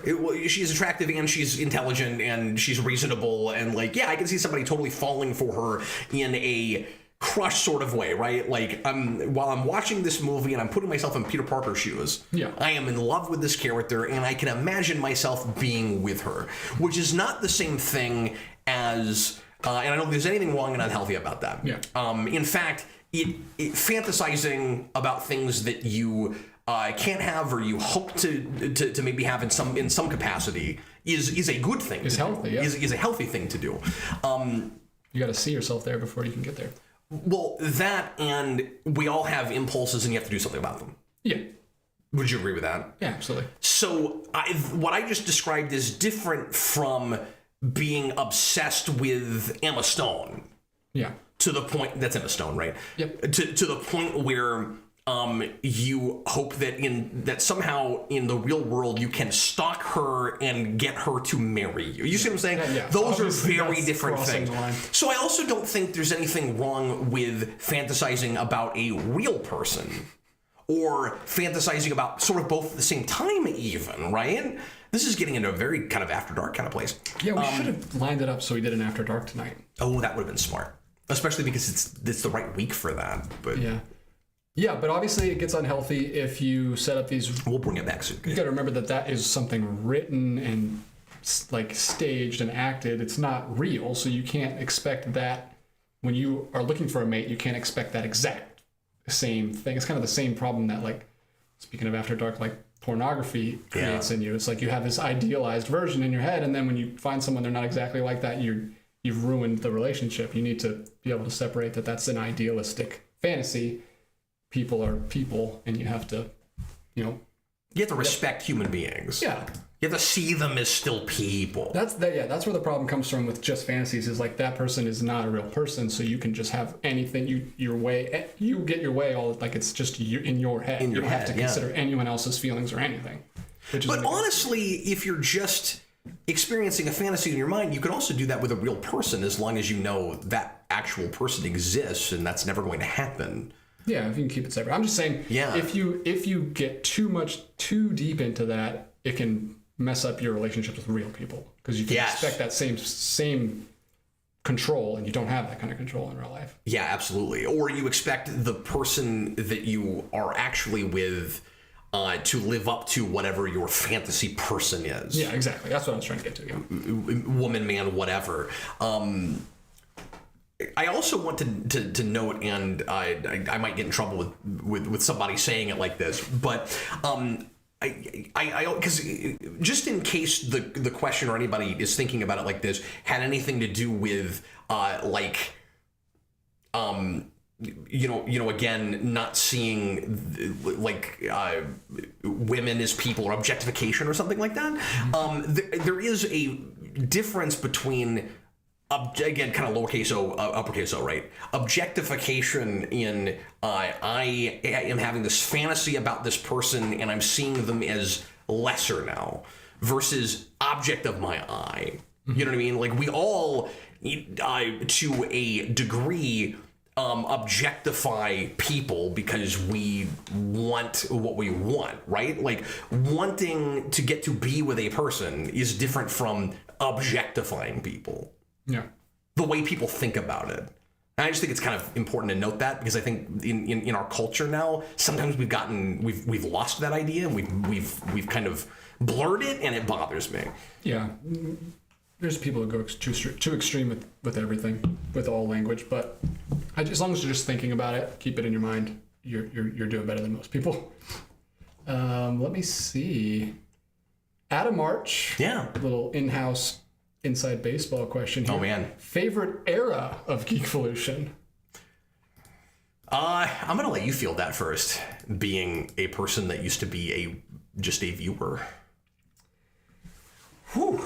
So it was a super chat. We don't need to be the self-indulgent all the time. Favorite era. So we've got the You and Vince era, the GNN original Superhero Rewind era. Everything was 10 minutes. Recommends. Trexperts. Yeah. Obviously, I mean, it's tough. That'll probably always be my favorite era. Not just because, probably because it was the first. I was the youngest. I was most impressionable. Like, that's when I first found you guys. But also because the way I experience content is just like podcasts. I like just listening while I'm working, or while I'm cleaning, or I'm driving. So that's the best way to experience content for me. I don't watch a lot of YouTube videos. I just listen to a lot of YouTube videos. And that's when you were doing the full 45-minute podcast. That's when you were doing, rewinds have stayed the same for a while in many eras, but I was listening to the rewinds too while I was working in college. And they got longer and longer, so eventually that would also be sometimes a half hour to 45-minute show. Yeah, but I will say, for me personally, my favorite kind of podcast and content is just two friends talking. Just having a discussion. I'm not like even more so than like if I had to pick like a prepared essay or like your rewinds or just good friends just having a conversation. Like a lot of the podcasts I listen to are just good friends having conversations. So that's kind of my favorite thing. So I think GNN with you and Vince was probably my favorite show. And now that I'm on the channel, I don't listen to nearly as many of your videos as I used to. I used to watch everything. Sure. Well, and we also make too much now. I mean, it's too many hours of content. There's a lot of stuff. But I still listen to like the request and the spoiler cast and stuff because that's the same kind of thing. It's just, friends talking, having a discussion. So yeah, I think that era would probably still be my favorite. I mean, obviously, I love the I mean, you're in almost like I don't know. You're in 35 to 40% of the content now. So it would be difficult to be objective and pick now because you're part of the thing. Yeah, and I'm not gonna pick this as my favorite thing because that would be weird. And I don't even watch them back. I've never watched the show. Is that Ryan? Yeah. Wow. So yeah, I would say the first era for me. What are the eras? That's gonna be he made me watch. I'm just gonna make him watch an episode of this show. We should definitively set the eras. Do we have to do that? Not right now, but I'm just saying at some point because you got you and.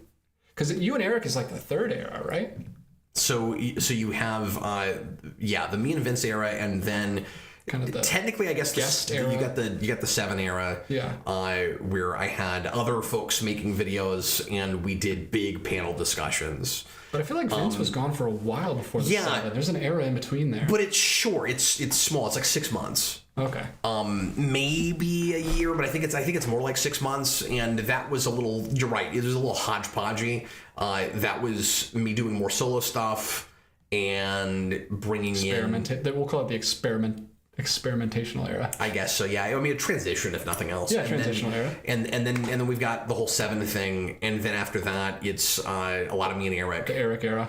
Which I like to think of as the Erica. Era, even though Omnibus, all that stuff. We did a lot of stuff before Omnibus, but then in my mind, like that's kind of how I track it. That's the thing that kind of most dramatically changed the content because I wasn't on camera for 3 weeks at a time. Mm-hmm. And it was the weirdest way to do it, and I will never do it that way again. That was a behemoth of a show. Yeah, it was nuts. And I would get, full disclosure, I would get so anxious before that show. It was very difficult to do. It's a lot of pressure. You gotta keep all that stuff in your mind for one show. And you shot for hours, 4 hours. And I went in with no notes. Like, I just watched a lot. And then we sat and listened to things and played things. And we sat down and I did as best as I could from memory. It was wacky. And starting... Have I ever told you this? Do you know what time we started shooting that show? And I mean, it wasn't a live show, so nobody would know this. Did we ever shoot it live? I don't think we did. Eric and I made 20 or 22 of those, and we broke them all up into individual shows and posted them. We would shoot for 6 to 8 hours. 6 was the low end. It was usually putting in a whole shift at a restaurant. And what a trooper! And we I can't believe he did it for as long as he did. And we both were ready to hang it up when we stopped. Like we didn't have an argument about it. It wasn't like one of us wanted to keep going and the other one didn't. And he kept making a lot of stuff with me after that for a while. And folks have been asking me, by the way, lately. Like, did you have a falling out with Eric? No, I didn't. He and I are still friends. We don't see each other a whole lot right now. He lives a little farther away, and he's busy with his own writing, and he's got a very serious girlfriend that he lives with, and we're doing our own thing right now. But back with the Omnibus DJ, we started that show at 10 p.m. Started it. Wow. You guys are madmen. Most of the time, we were not done until 6 a.m. It's 10 p.m. now. Yeah. And we would... I'm ready for bed. You want to start an 8-hour show right now? Yeah, and then the idea was, I mean, it'd be less pressure because I don't have to review a bunch of stuff. Yeah. What we would... I forget. Sorry, I've lost my train of thought. I forgot what I was talking about. But no, it was not. The trade-off was you didn't have to be on camera for 3 weeks. Yeah. And so I would, on 5 days a week, I would go in and I would take out an excerpt from that show, and I would post it as a video. And I had all this content that I could draw from, and I would put them all up as well. At first it was one show, and then it was a playlist of separate videos. That's what we did later on. And that got really confusing because every Omnis had a different playlist, and you were racking up playlists like videos. Yeah, it was nuts. And so it was kind of nice because it was fresh every time you went on camera. But then the other side of that is you wouldn't be on camera for 3 weeks, so it took a little bit longer to get in the groove and the rhythm of just being on and making a show. You know what I mean? Yeah, it's like you're shooting a TV show. Yeah, and I had this period right then. Again, I'm going to be real, kind of transparent. I had this period where I was kind of burnt out being on camera too much, which is why I came up with the omnibus, where I was like, I'm feeling funky doing it every day. I just didn't want to be on camera that much. I've completely lost that now. Yeah. And I don't know what that was. The live era, we haven't got there yet, but that's the current one. And that's where we're at now, yeah. So anyway, so you got the Eric era, the omnibus era, and then directly after that, would you say there's also sort of a transition period? Yeah. Well, Eric went into, I think Eric was in that transitional period after the omnibus. Where he still would pop in here and there. It was another just kind of hodgepodge era. You could call it like the Austin DJ era, I guess, where I've got you guys as co-hosts a lot. Now. If somebody wanted to, you could make a distinction between that period where I was getting Rewind out weekly again, and then I had to quit because the twins were born. And then I come back and I'm doing it off the cuff, and I could see people making that into its own era. I like calling it the twin era. Yeah, that we're in now, because you actually got twins that set up the era. You got me and Austin. There you go. Hi, Jason. We're in the twin era. Jason's here. What's up, man? How's the house without Cap in it? How is it? Jason says, I'm on weekly and Connor's only on Spoilercast, and I'm a regular on Spoilercast as well of... He's responding to somebody said okay. that this era is Cap, DJ, Connor, and Austin.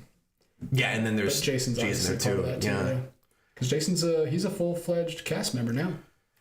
Yeah, he and I are back to doing Father and Son. That's going to be now twice a month because he and I are also, quick plug for this, I mentioned it the other day, but we're going to start doing a podcast on They Might Be Giants. And it's not going to be on the channel because we're playing music and we can't get away with that here. So it's going to be a bona fide audio-only podcast that'll be on Spotify. And hopefully you'll get to hear that for the 5 of you that will care in the next week or two. We shot the first episode. It went really well. DJ, it's a lot of fun. We put together a playlist based on a topic. Mm-hmm. The first show is going to be tracks, and then an all-together playlist that we think is good to introduce people to the band that have never heard it before. Oh, well, I will be interested in that because I've never heard any of it before. Yeah, you might enjoy that. Now, we do get into the weeds a little bit with some They Might Be Giants history and stuff because Jason really knows his stuff and he talks about a lot of that as we go.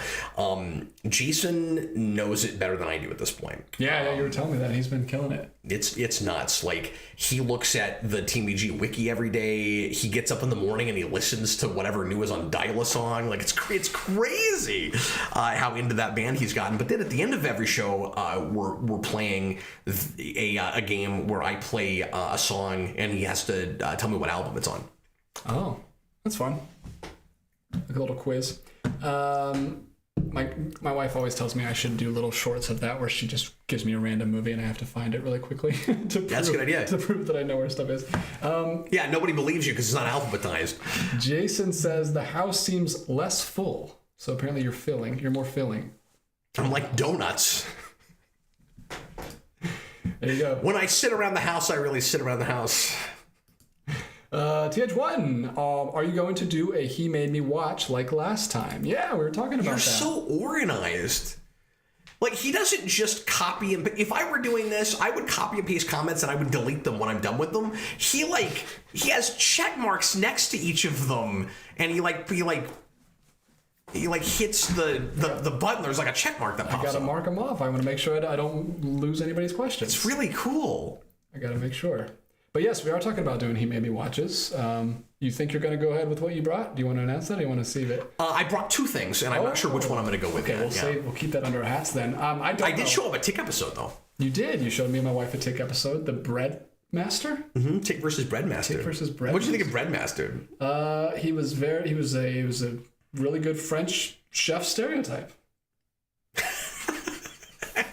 He's a culinary terrorist. Ah, yes. Which is just hilarious. You got 50 seconds to defuse a loaf of bread. Which he decided to eat. I don't know what I'm going to show you. Well, I guess you could call this terrorist acts, but it's also acts of bacon. Very big bacon. You haven't picked your thing yet? I don't know what I'm going to show you yet. I'll just pick something. I can't believe that you haven't given this any thought. Well, I racked my brain about this. I'm just giving you crap. I didn't. I had my picks pretty quick. I just haven't decided between them yet. I just don't know. It's not as easy as you guys think picking He Made Me Watch, because you don't just want to pick one of your favorite things, because then it's awkward if they don't like it. Yeah. Because then it's just like, isn't it great? And they're like, and then it's just really awkward. You got to pick something that you think they will kind of like. The problem with both of my picks are they're things I've talked about on the channel too much. Oh, okay. So I can't get super excited about. I want you to see them, but I want to do another video on them. You know what I mean? Yeah. So that's the tough. I mean, I did that with the Matrix, so I guess there's precedent. Yeah, but that was before you started doing those commentaries, so there wasn't that much content about the Matrix yet. You did the ones with Eric, but. Oh, that's true. I hadn't actually. Maybe I'd never done anything on the Matrix yet. Yeah, we did that because you did those after. Yeah. Now I'm wishing I picked something different. Yeah, I'll pick something. I'll think about it tonight when I'm going to sleep, and I'll get you something good.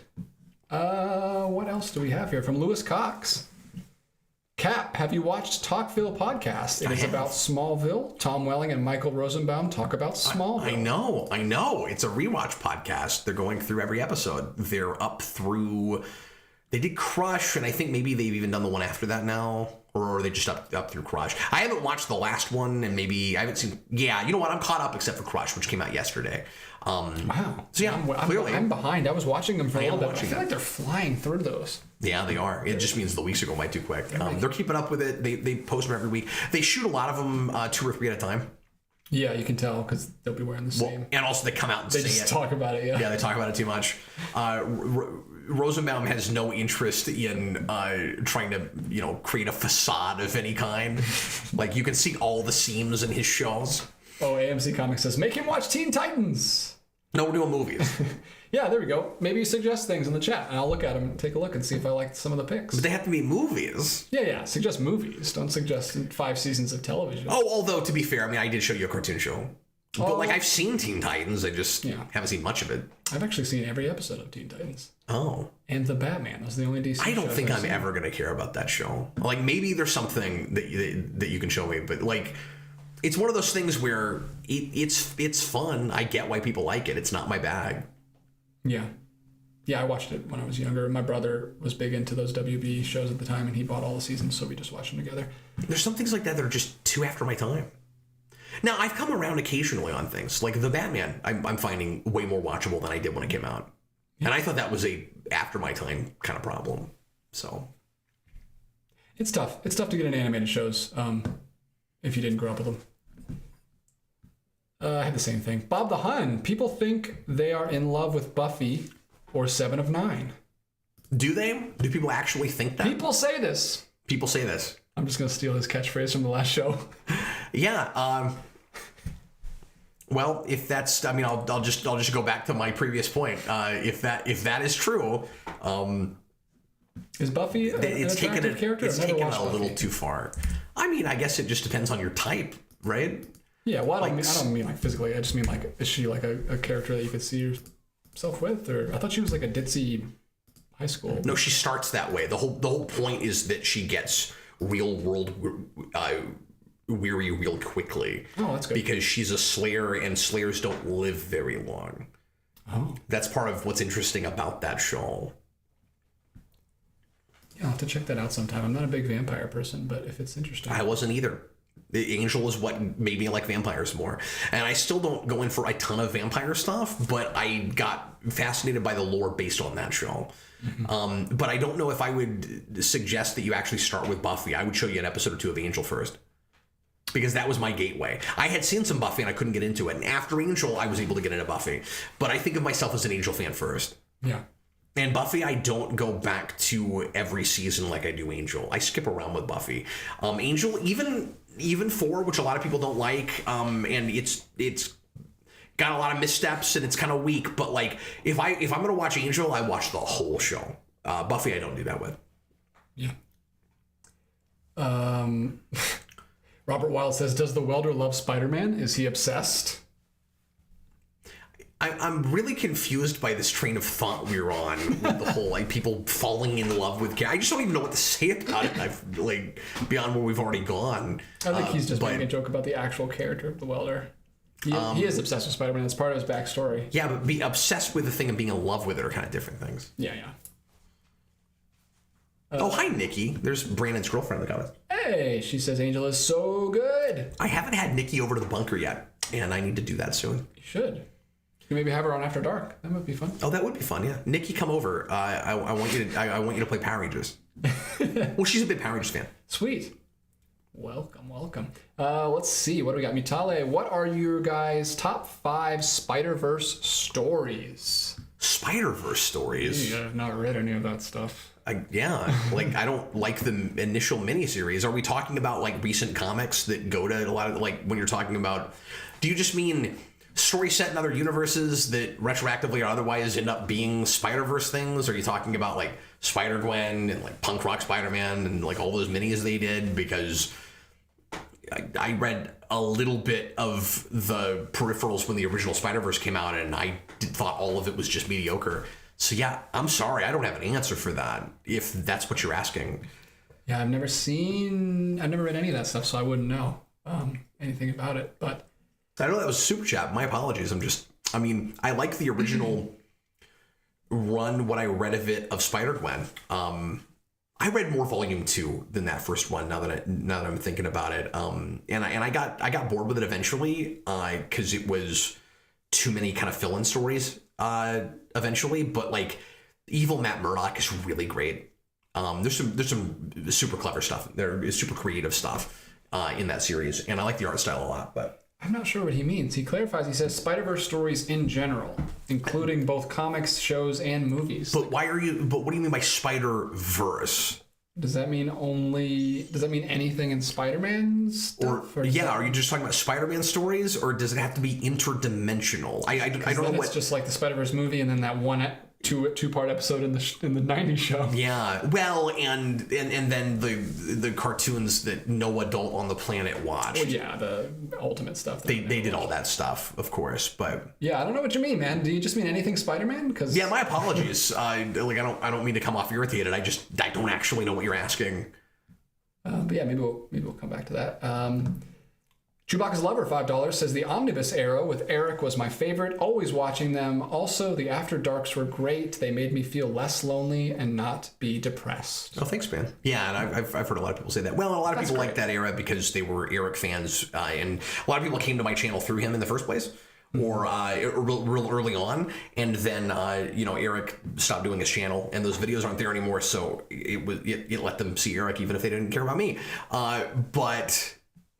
Okay, Robert Wilde by Spider-Verse. I assume he means it's Robert. I'm gonna wait until he. Oh, just Spider-Man He just stories? says like Spider-Man stories. So anything in the Spider-Man universe. Okay. Mutai, that was confusing because Spider-Verse and Spider-Man are just different things. Like yeah, that's kind of Spider-Verse is a specific thing now. Top 5 Spider-Man stories. That's tough. I mean, I guess you could just do like season arcs of the '90s show counted as one. Well, I mean, I've read a lot of comics. Yeah, of course. And I mean, I would put comics on there too. Kraven's Last Hunt. Do you want to? I was going to say Kraven's Last Hunt is on mine. Oh, certainly. Yeah, that's one of the big ones I've read. Mm-hmm.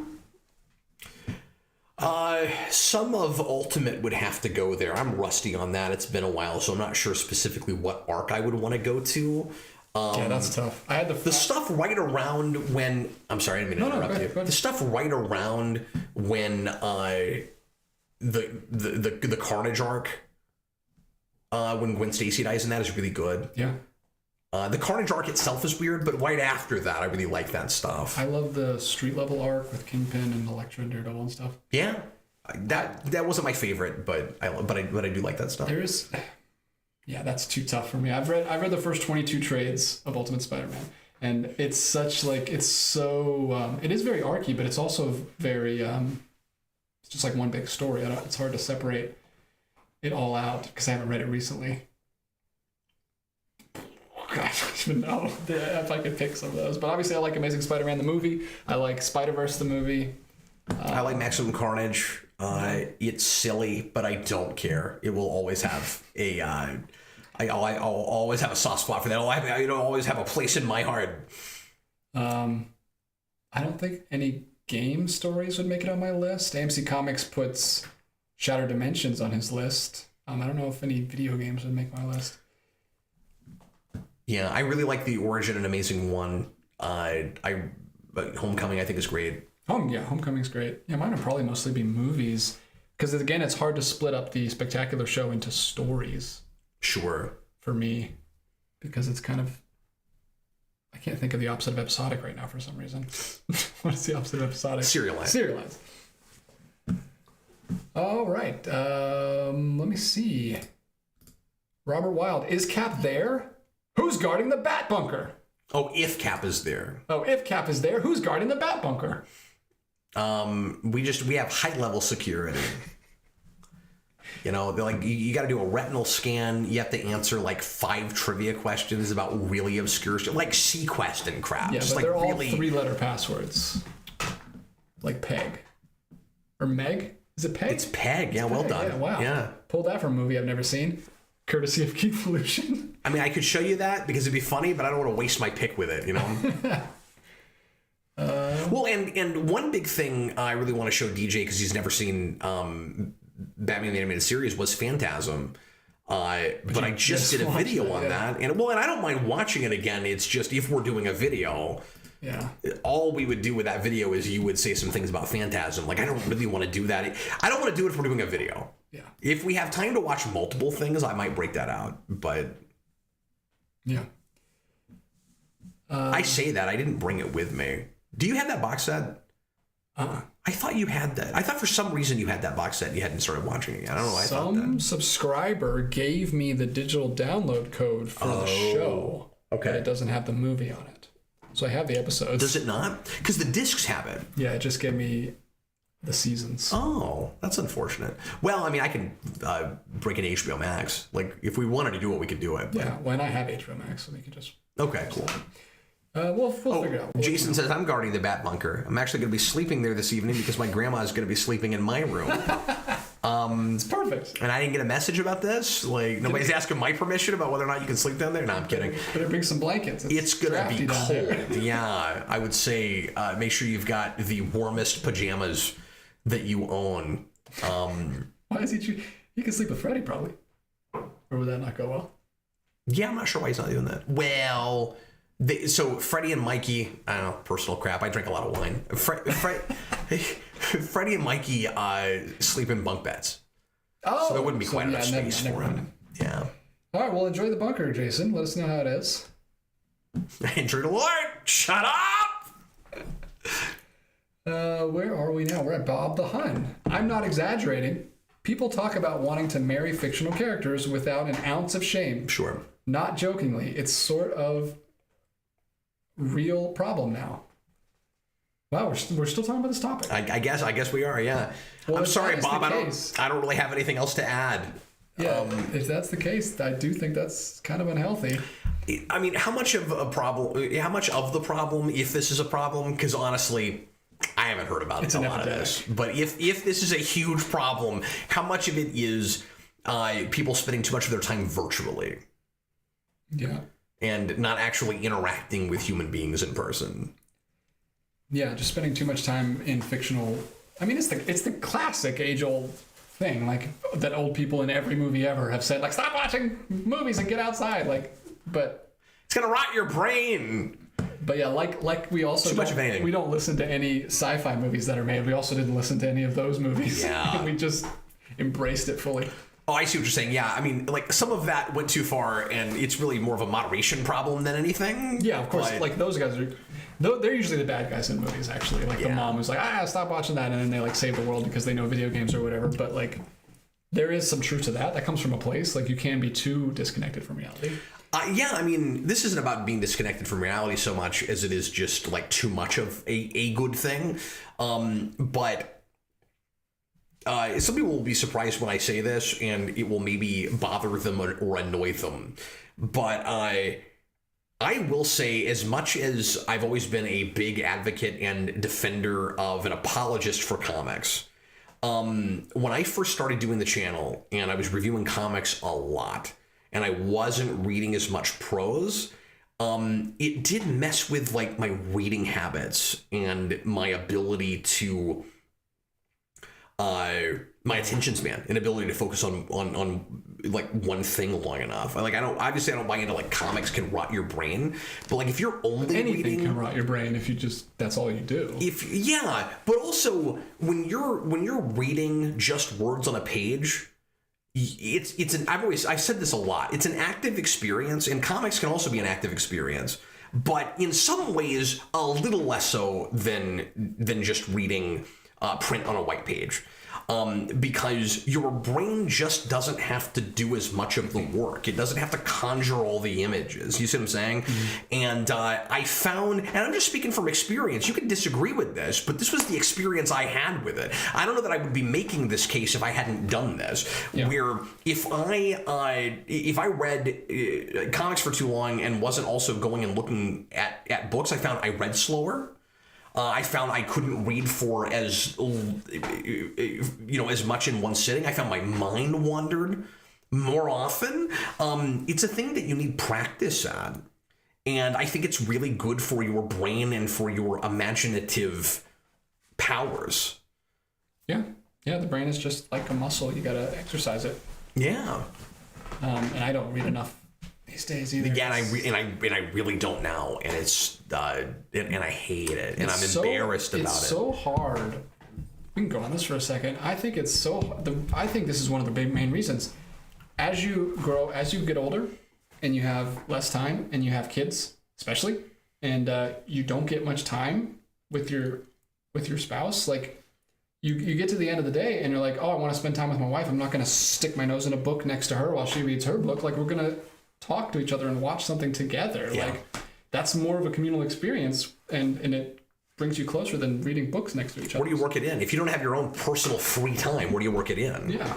Because, like, any chance I get, I hang out with my wife or my kids, and I mean, I know they used to do it in the old days, like before television and radio, people would just sit around, all four of them in the living room, just reading books.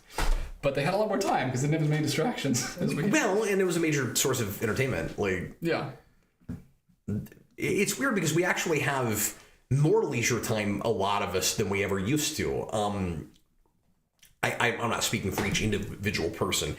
I understand there are people that work 4 jobs. Like, I get that. Yeah. But in general, if you look at the research, we're still in a period where people don't have to work.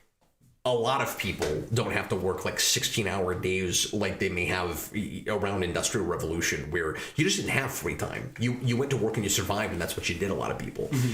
And so in some ways, you're right. Like, it feels like there are a lot more, there were less distractions back then, but there also wasn't as much free time back then. And now it's just too much vying for your attention. Yeah. And you could, if you wanted to, spend that time reading books. Yeah. But we don't as much as we might want to. There are also more genres of entertainment that a lot of individuals partake in all of. You know what I mean? Yeah, like, if you want to... Your attention's been divided exponentially. If you like comics, and you like to read books, and you like to play video games, and you like to watch old movies, and you like to go to the movie theater, these are all individual hobbies. All of them. Who's got time for all that? I don't. That's why I stick to one. But a lot of us try. Yeah. I can't get into TV because of it. Yeah. It's tough, man. I mean, I work 8 hours. I wake up, I go to work 8 hours. I get off at 4, pick up the kids, entertain them for a couple hours, play with them, run around the house with them, go outside with them, and then I eat dinner, and then I play with them for another hour, and then they go to bed at 8. I have 2 hours. I have 2 hours that I can choose to do something, and like it's like I don't know. Do I read a book that is going to take me like? Well, I feel bad because I guess 2 of those nights I'm wasting those 2 hours. That's true. That's very true. So this will be DJ's last episode of the Captain Logan Show, and I'm glad that I got to see him in person for the last time I'll probably ever see him. So I mean, if I have those 2 hours, I can either like read a book for an hour and a half, and then it'll take me like 2 or 3 weeks to finally get through that the whole story, or I just watch a movie for 2 hours. I get a full story. I get closure. I get a complete work of fiction. I don't know. It's just easier to watch a movie with the wife. And like I said, it's just better for us to do something together than just to be reading separate stories. I don't know. It's tough. I do want to make more time for reading, though. I know it's good for you. Well, and most of the time I spend with my wife is also with the kids. Yeah, exactly. Like she and I don't do a lot on our own anymore. Yeah, and that's what I'm saying. That time that I was saying when I was with the kids, before dinner, after they get home from school, was with my wife. Before we had the twins, we had a ritual that lasted about 6 or 8 months where we watched a Star Trek episode together almost every day. We were going through Voyager, and that's mine and Sarah's main hobby together. Has always been Star Trek, and that lasted until the twins were born. And we don't have even that hour anymore most days. So like on the weekends, we'll watch at least one movie with the kids. But like same. Watch a movie Friday night. Yeah, and what's been great about both of us working from home is we have lunches together, which is not good for me because that was when I used to work out, so I haven't been working out. But but we do have lunch together, so we watched through some shows. Like we watched through Lord of the Rings that way. We've been watching through the super fan episode of The Office on Peacock lately, so that's been nice to have. TV works better for lunch breaks because it's just 45 minutes. You don't have to go back to work. But anyway. Well, and it sounds like your wife is less picky than mine is when it comes to TV and movies. Oh, she's way more picky than she is. She's watching White Lotus right now, which is that HBO show that is all the rage, and she's also keeping up. She would be the culturist, but not in a bad way, like that article was trying to make it out to be. Like she keeps up with everything. Yeah. And she's also a super fan of things. So yeah, she's much better at watching TV. I never got into TV like she does, but she keeps up with everything. House of the Dragon, she's watching. I'm still going to try to get her to watch 24 with me at some point. She would love to. She loves 24. We've got 2 more super chats. Yes, sir. We got one from Mutale. And we are right at 2 hours, so let's try to wrap up real quick if we can. All right, Mutale. Thank you guys for joining us tonight. I hope you're having a good time. We certainly are. Here we go again. What fictional characters do you think would fall in love with you guys if they became real? Every now and again, there's just a rabbit hole that happens where like everybody falls down it, and sometimes everybody but me. I don't know. Fictional character that would love you. Yeah, I'm not full of myself enough to answer this question. I don't think. Like I don't know. It's difficult in general to be like, this kind of person would love me, right? Like, even if, just because you have things in common with a person, like you like the same things, or even like similar temperaments and things, doesn't mean that they're gonna like fall for you in that way, or that you would be compatible romantically. It's not good to be with a person that's exactly like you. And sometimes if a person only has like the 1 or 2 things in common with you, that you like to do together, you'll still have like a wonderful relationship. So as far as like fictional characters, based on what they're like and what they're into and stuff, I couldn't begin to tell you. I don't know. Jar Jar Ed says, I think Kira Nerys would fall for Cap. I don't agree with that at all. I don't think Kira from DS9 would like me at all. I think she would think that I was a kind of a like pansy. Well, Robert Wilde thinks the Tick would love Cap and would try to make him an actual superhero. See, when you say in love, I thought we're talking romantically. Like, Kira would not date anybody that hadn't been that hadn't been involved in some kind of military action. Dan's News pops into the chat. Oh, hi, Dan. He says, Cap and DJ looking like they're about to shoot Nice Guys 2, replacing Gosling and Crow. Thank you, sir. Good to have you with us. It's always nice of my friends to lie for us. It's always nice. Yeah, it's always nice to hear such complimentary fans popping in. I mean, he's not a fan, he's a friend. Excuse me. We're going to try to get Dan to come back on the channel sometime soon. I would love to talk I miss to Dan. him. Dan's wonderful gentleman. He and I have been talking over text a little bit, and we just haven't been able to get our schedules together. But I need to talk to Dan because I need to learn from him because I've been dabbling in YouTube myself lately, and he's a master. He really knows his stuff. He can give you a lot of great points and advice. Yes, indeed. But he's also just a lot of fun to talk to. So we'll get him on a show at some point soon. He and I want to just do like a catch up show. Not about condiments, but just Did they make purple ketchup again? Did they bring? I heard that came back. I don't know. I didn't know about that. If so, but I was gonna suggest maybe we could do that as a Captain Logan show or something, and have you come in and chat with us. And absolutely, I'd love to chat with Dan. He says he's horrible to schedule with. Is that true? Is that from your experience? Have you found that to be true? I'm gonna answer in the affirmative. Yeah. He says your collection is making his mouth water. Oh man, I'd love to have you on the channel sometime, Dan. So if you ever have time, he's a big movie buff. Shoot a quick video. Absolutely, whatever you want to talk about. Come on the channel. He's done more gaming content than anything, but his real passion is movies. Oh really? Wow. Yeah. I'm putting words in his mouth, but he'll agree with that. All right, I'll try to get your info from Cap. I don't think I have any way to contact you, but we'll see if we can make it happen. If you're okay with Cap giving me your Facebook or whatever he uses to contact you. I don't know his real name. I only know him as Dan's. Daniel Gidlow. Oh, we've outed him. Don't dox Dan's, guys. I don't think I'm doxing him. I think Am I? My apologies, Dan, if I'm doxing you. I didn't mean to. He probably has it on his channel. I'm pretty sure his name is just... Oh, now I'm feeling weird about this. I'm pretty sure everybody knows what his actual name is. He told everyone about his wedding on his channel. I'm sure he tells them his name. I'm pretty sure people know what Dan's last name is. Yeah, Dan, I'm sorry if I've made a mistake here. No, he's a Robert says Chase Meridian would love Cap. She would find his psychology fascinating.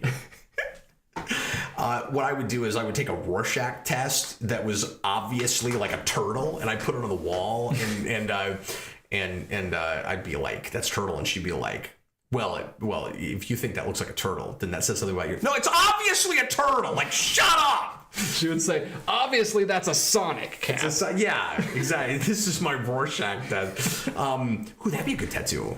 Oh. Like a right Rorschach on your face? tattoo? Like, no, like not on my spots on your face?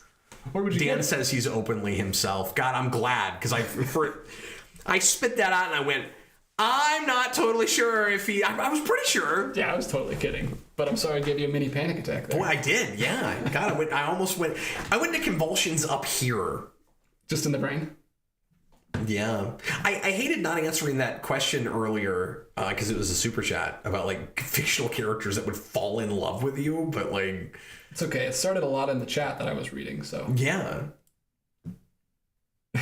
Dan says, Cat being bitten by the tattoo bug is my favorite thing ever. Yeah, no, I'm insane. It's gotten crazy, and I'm not done. Not done. There will be more. Still plenty more skin to cover. I'm taking off for the rest of the year, but I will come back. It's an expensive hobby. It's an expensive hobby, yeah. Like, these are like $20 a piece. You're like dropping much more than that. And I just bought another arcade machine, so... Yeah. You have the most expensive hobby tastes. I found Killer Instinct for a great deal locally with a guy that had tricked it out. He put the original Killer Instinct like marquee at the top in the glowing marquee, in the lit up marquee with the Nintendo logo in it, and then he put like red lights in the console.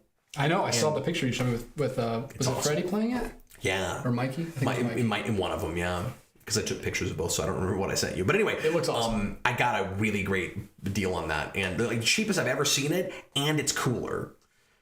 Yeah. Sorry, I started that addiction for you. That is all your fault. I helped him pick out his first one.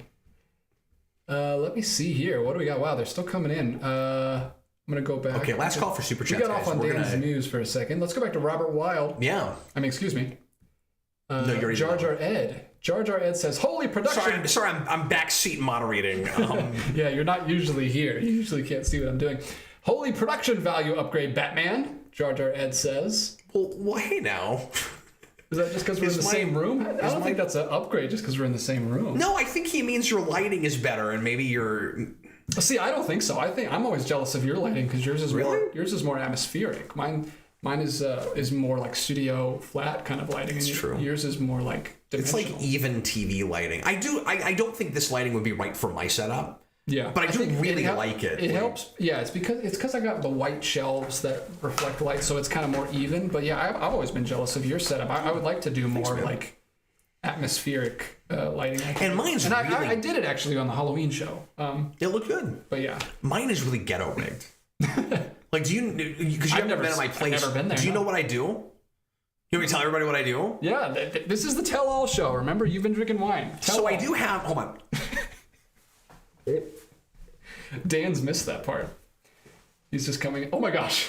We need to wrap up the show, guys. So anyway. That's pretty good wine. What kind of wine is that? That is Sauvignon Blanc. I just want to make you say it again. I don't know. Because I'm an adult. I don't know if that was the... Yeah.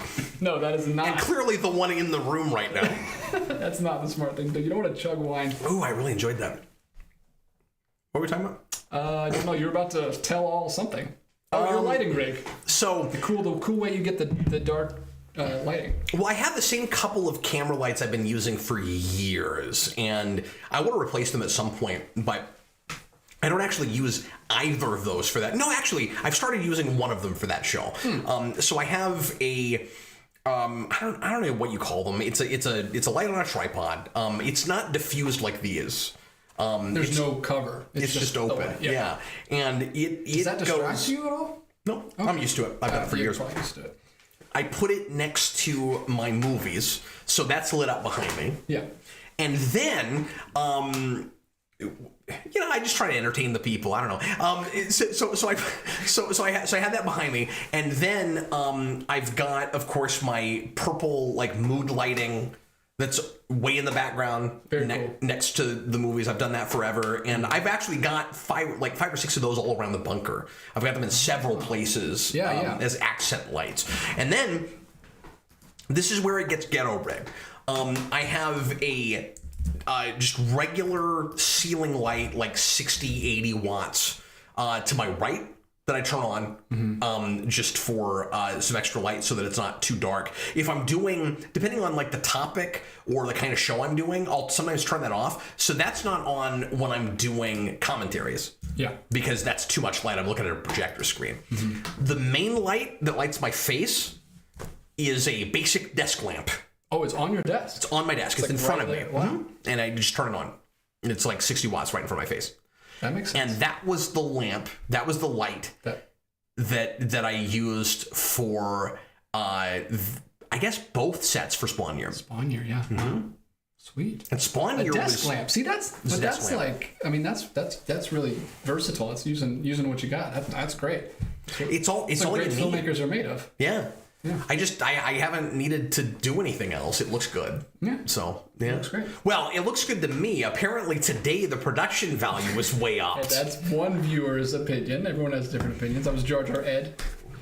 He just likes the different lighting, but I've always been jealous of your lighting. I want to find a way to replicate it. Is that I don't have anything else to drink now. I know. We'll have to ring for Grace to come down and get you another glass. Jason He's gonna say Spawn Year. He said Spawn Year. Oh my god, I love Jason. I mean, obviously he's my son, but he's great. Connor Nielsen said chug, chug, chug, chug, chug, chug. And Dan's News says chugging wine. We getting classy up in here. Again, this I didn't ask him to do that, guys. I didn't. I'm not the one that like. See, you make it seem like I'm the one that like gets you to do these crazy things because you're at my house, but I didn't say that. I never said that. You just volunteer, man. I never said that. Oh. Hey Dan, I want your opinion. Okay, I did a poll on the channel about whether I should keep my hair tied back or if I should have it out like a crazy person. And so you tell me which is better. So like you just saw it or like that. Before and after. Which way? Yeah. Okay. Tune in. Stay tuned for Dan's News' answer. All right. Next up. Do we still have super chats? Hey, they love us, man. They love us. If they were fictional characters, they'd be in love with us. You guys didn't hear that, but it was loud. Chewbacca's lover, $5. What? Thanks for being discreet about it.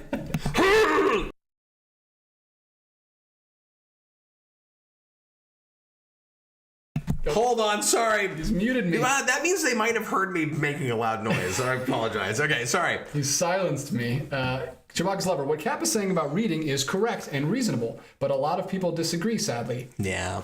That you don't need to read and brag about not reading. Did you see that article? There is a lot of that, and honestly, I mean, I don't want to be. Can I say this real quick? Of course. Sorry, I don't want to be unsympathetic to that either, because you have your own personal experience, and I blame parents and I blame education to some degree. Obviously, different schools in different areas are different, even with public schools. But so I don't want to make a big blanket statement or anything.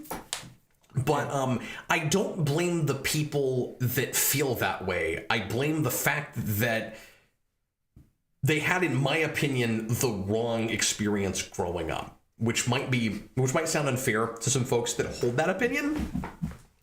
But it's just how I see it. I think embracing the written word is really important. I think we are losing vocabulary at like an alarming rate right now. I mean, I feel victimized by it myself to some degree, where I find myself accidentally avoiding certain language sometimes just because I know people aren't going to know what I'm talking about, and you'll or because it's not in vogue anymore or whatever, and you'll get to a point where your vocabulary gets reduced because the culture is shrinking synonyms and stuff, and it bothers me. And I think some of that is happening because people are not reading, and folks that are that have gotten a lot of their storytelling just through television and movies, and yes, sometimes even comics, go, well, no, I think real hard about what I watch, therefore it is an active experience. And yes, it can be. You can study what you're watching. I'm not belittling that. Obviously, I've made a career of this. That's what I do. I watch movies and I talk about them. So like, clearly I'm not saying one medium is superior to the other in giving you stories. Obviously, I love that we have all these different ways to tell stories, because different of them are better at certain things than others are at those things, right? Yeah, there's certain stories work better in certain mediums. Yeah. But it's like you always say, it's all about variety, being well-rounded. You got to experience all of them. But I also think that to have, having a good vocabulary helps like mental growth, and it's not just about vocabulary, it's also about ideas. If you get all of your fiction from and even nonfiction just from sitting in front of a TV and watching a thing, you got to keep in mind how commercial most of that is. Mm-hmm. Right? So like, there's a lot of least common denominator that happens. We're dumbing a lot of things down to some degree, not always all the way, but for. And it's not like this doesn't happen in literature either, but I just feel like it happens across the board. There's a lot of stuff that you're not gonna get with vocabulary, with ideas, with exploring certain notions in fiction, in the written word, that you just cannot get anywhere else. And I just think it's important. And also, there's a lot of studies on just like how good it is for brain development to read. I don't know, like, it's kind of hard to argue with that. Also, watch foreign movies and read the subtitles. Yeah, absolutely. That works your brain a lot more too. Because you got to keep up. Someone said, "Oh, Dan did hear the cough." See, I thought I was, or maybe it was because he saw the cough. No, yeah, he said the air from the cough blew Cap's hair. We heard it visually. Okay, so we are 15 minutes past 2 hours. I'm sorry for going so late. No worries. You're here. This is one. I mean, I don't know what else we're planning on doing tonight, but Dan's News said, because I don't know if you know this about me, but I can't go to bed before 1 a.m. Like, I'm not gonna keep you up if you don't want to stay up, but I don't do before 1 a.m. Like, it's okay. We have a TV. We'll keep you entertained, or you can read a book. Dan says he likes your hair out like Russell Crowe. Oh, thanks, Dan. I appreciate it, man. Somebody said Captain... I don't know if I want to be compared to Russell Crowe. He picks bad projects a lot. I like Russell Crowe. I did not like Russell Crowe in Love and Thunder, though. But did you like anyone in Love and Thunder? Yes. Bale. Yes. Yeah. I did like Bale. I liked Portman. Wow. I did like Portman. I didn't like some of what they gave her to say, but I thought she was okay. I don't like anything that what TT gives anyone to say. Yeah. Well, I actually wish she would give people things to say. That's part of the problem. That's true. Yeah, do your job. I don't know what I'm saying. No, I liked that. It's weird because you'd think that would be the last thing on Earth going into that, because Portman's not usually great. I've liked her in things though.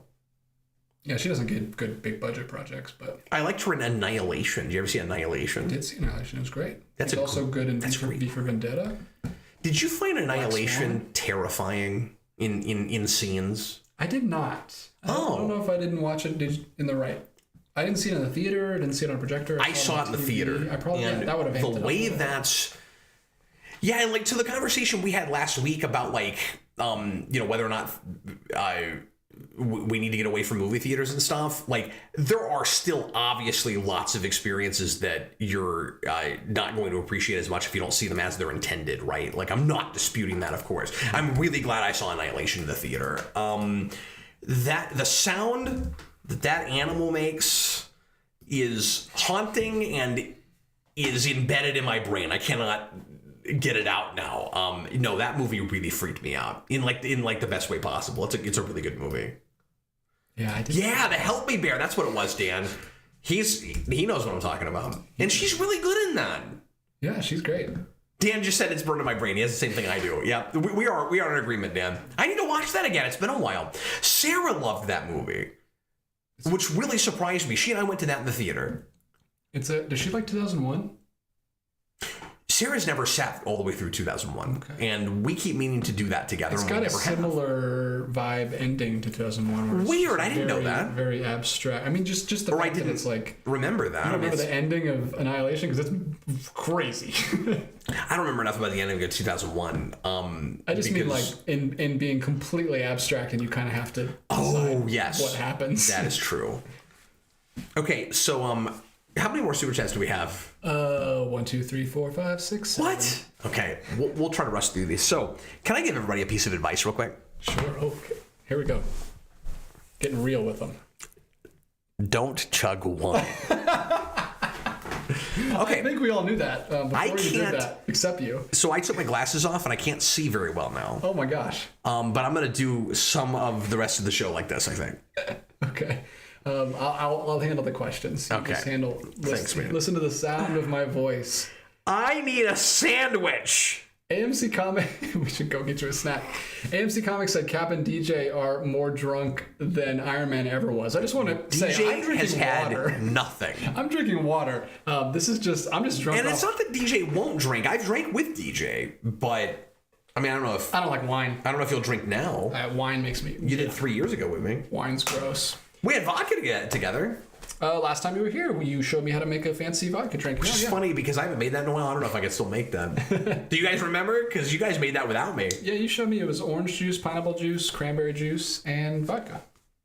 Okay. I couldn't remember if I put orange juice in it or not. That was the big... Yeah, mixing those two. Because it gave a slight different orange shade and then the red. I think the reason I forgot about that, DJ, is I buy now orange juice that has pineapple juice mixed in it. Yes, that's really good too. Yeah. And so... So you can use that. So you can use that, and then you don't have to do both. I also buy vodka that is flavored pineapple. Mm-hmm. So that would make it ultra pineapple-y. I'm not feeling well. I just want to throw that out there. I'm drinking water, guys. I'm just drunk off of Cap's friendship. Is there any chance I can get some water? Sure, I'll go get you some. No, I guess I gotta put my glasses on so I can read. Let me read one question and then I'll go. Thanks, man. Connor says DJ gets his drunk. You know what? No, I can get through the show. I can get through the show. Sure. It'll be right. Yeah, I'm all right. Connor in the chat says DJ gets his guests drunk. I didn't get you drunk, Connor. I didn't tell you to drink those margaritas that fast. When he was here, we gave him some margaritas and he chugged them because he had never had a margarita before. And that's also a bad idea. Don't do that. He said that's my angle. I didn't tell the Cap to do that. I am just an innocent bystander and all. Okay, we need to figure out a way to get the three of us together.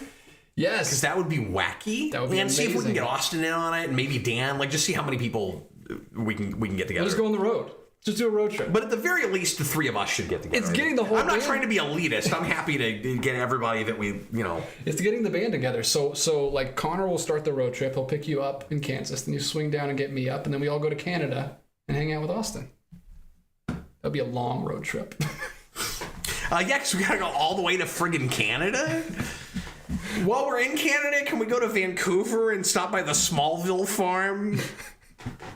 All right, I'm gonna read this one. The reason, by the way, I've taken my glasses off, in all sincerity, is because I really want to look more like Russell Crowe. I know people are making fun of me in the comments, and I don't want to read them. No, I'm just kidding. No, I needed to put my hands on my face. Oh, okay. Okay, anyway, what are people saying? All right, Chewbacca's lover, $2. They think Caps. Yeah, why am I so red right now? I think it's the sweatshirt. Okay. Here's what I'm gonna do. I'm gonna read this. Yeah. I'm gonna read you a question. I'm gonna get you some water. No, I'm okay. I'm all right. Water, and then I'll turn the air down a little bit. No, I'm good. Okay. We can get through this. Okay, Chewbacca's The show should have been over already. I don't want you to have to leave. What is it like? God, we're already almost at 2.5 hours. Chewbacca's lover, $2. This is a show. They think Cap's position is judgmental and elitist. Yeah, and I've heard from people that feel that way. I did a video once on the importance of reading if you were a writer, and I actually got some backlash from it, which I was kind of surprised by. And that was the first that I was really met with this notion that reading is not important and it's only old and elitist people that think it is. And I was talking specifically for the record, and I did make the statement earlier that everybody ought to read more, and I stand by that. In that video, DJ, this was years ago now. You're counting yourself among them. You don't read enough. It's not like you're like judging. Yeah, people. absolutely. But my point was in that video that writers need to read. Oh, absolutely, yeah. And I think it's preposterous. Just like filmmakers need to watch films. Yeah, and I'm gonna I think it's also important that filmmakers read. Yeah. Especially if they're going to write the script. But your craft, like designers need to look at good design. Like everyone needs to know what's going on in there. They say YouTubers are supposed to look at other YouTubers, but I don't do that. But I actually don't mean that for the same reasons that you're talking about. Yeah, sure. If you're going to write, it's not just about like seeing good examples and stuff. Yeah. It's about living with language. Yes. You know, I totally get that. It's really important. I mean, other things are important too. You know, like if you're especially if you're gonna write any kind of like, realistic fiction, it's important to, go out and have experience and people watching stuff. Like, I think that's also important. Yeah, absolutely. But yeah, sorry, I'm soapboxing, but that is a thing that I will come on the record and say bothered me a little bit. This idea that, it's that like writers don't need to read, because the problem is if you're here's another reason it's so important. This is probably the main reason, DJ. If you get, and again, this is not me belittling film, okay? If you get your most of your storytelling from just movies, you're gonna write prose like a movie. They're different mediums. Mm-hmm. Yep. Mic drop. Jar Jar Ed, The Next Generation. Robert says drunk soapbox cap is the best. I'm glad you're enjoying that. I'm not drunk. I just drank too much. I said that. I said that. We've just transitioned right into After Dark without stopping the stream. That's what we've done. We were into After Dark territory about 25 minutes in, I think. That's true. When did the whole falling in love with fictional characters conversation That's been the one about? Constant this entire stream. That's true. Jar Jar Ed, The Next Generation. It's universal. The Next Generation had nice, even TV lighting. It did. And then in Generations, the Enterprise looks different, and I don't like different, Mr. Plinkett. Mr. Plinkett, yep. He said that, and I don't like things that are different. Yep. Well, it had to look more cinematic. It had nice TV lighting. Yeah, but the problem is the sets were also made for television, so it didn't look good on the big screen. It was very silly, the way it was lit. Yeah. And the thing you have to keep in mind is on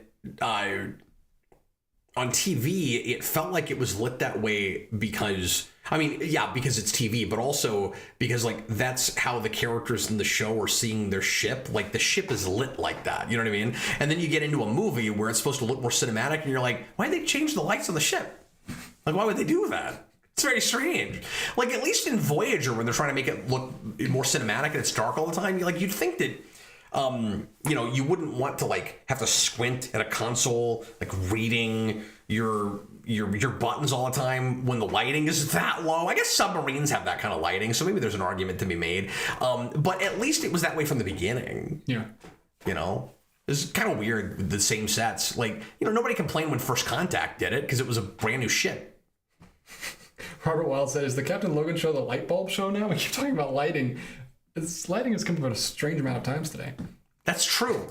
Look, I didn't write the super chat. We just read them and weep. Do you know what my favorite Mr. Plinkett line is? I don't. I've never heard of Mr. Plinkett line. Oh, you haven't? I haven't. I'm gonna show him a Plinkett video. So he does the review. See, everybody knows him for Star Wars, but he started with Star Trek, and I started watching Red Letter Media and Plinkett before a lot of people did, before he was really popular, because I liked his Star Trek movie reviews, and he starts with Generations. He does all the TNG movies. Okay. But he's talking about the transition from Star Trek 6 into Star Trek 7 because they made Generations like a weird kind of Frankenstein monster halfway thing where it's a Next Generation movie, but it's got to have Kirk in it, and like half the cast came back, and the way Plinkett says it, and he's right, he's like, everybody that was lame enough to show up showed up. Like, Nimoy had better things to do. But my favorite Plinkett line is he's talking about the end of Star Trek 6, and you haven't seen that, so you won't know what I'm talking about, but it's a wonderful line. He goes, and then everybody stood around for a picture that nobody took. Oh yeah, you've quoted that a lot. I love it. It's such a good line. And how many movies have you seen that do that? Where you have characters that where you have actors that have to like stand on their mark and they look like they're posing? It's like in the actual scene, why are you standing like that? Yeah. You know what I mean? Superhero movies do it a lot, yeah, for sure. Yeah. Mutale, does watching too much Geekvolution rot your brain? The short answer is yes. The answer is it depends on what era you're talking about. I don't think it rots your brain. I think it could mess with the way you talk. You just start using Cap expressions all the time that Cap says. Yeah. Jar Jar Ed, this is me bragging that I read Patriot Games. We talked about Patriot Games last night, and that guy actually read Patriot Games. Wow. Thanks, Ed. I can't get excited about trying to read Tom Clancy. I just know that's not going to be my thing. Are you a 40-year-old dad in an airport? Jar Jar Ed? I just feel like it's going to be like reading Moby Dick or something where the narrative gets stopped by 40 pages about whales. You know?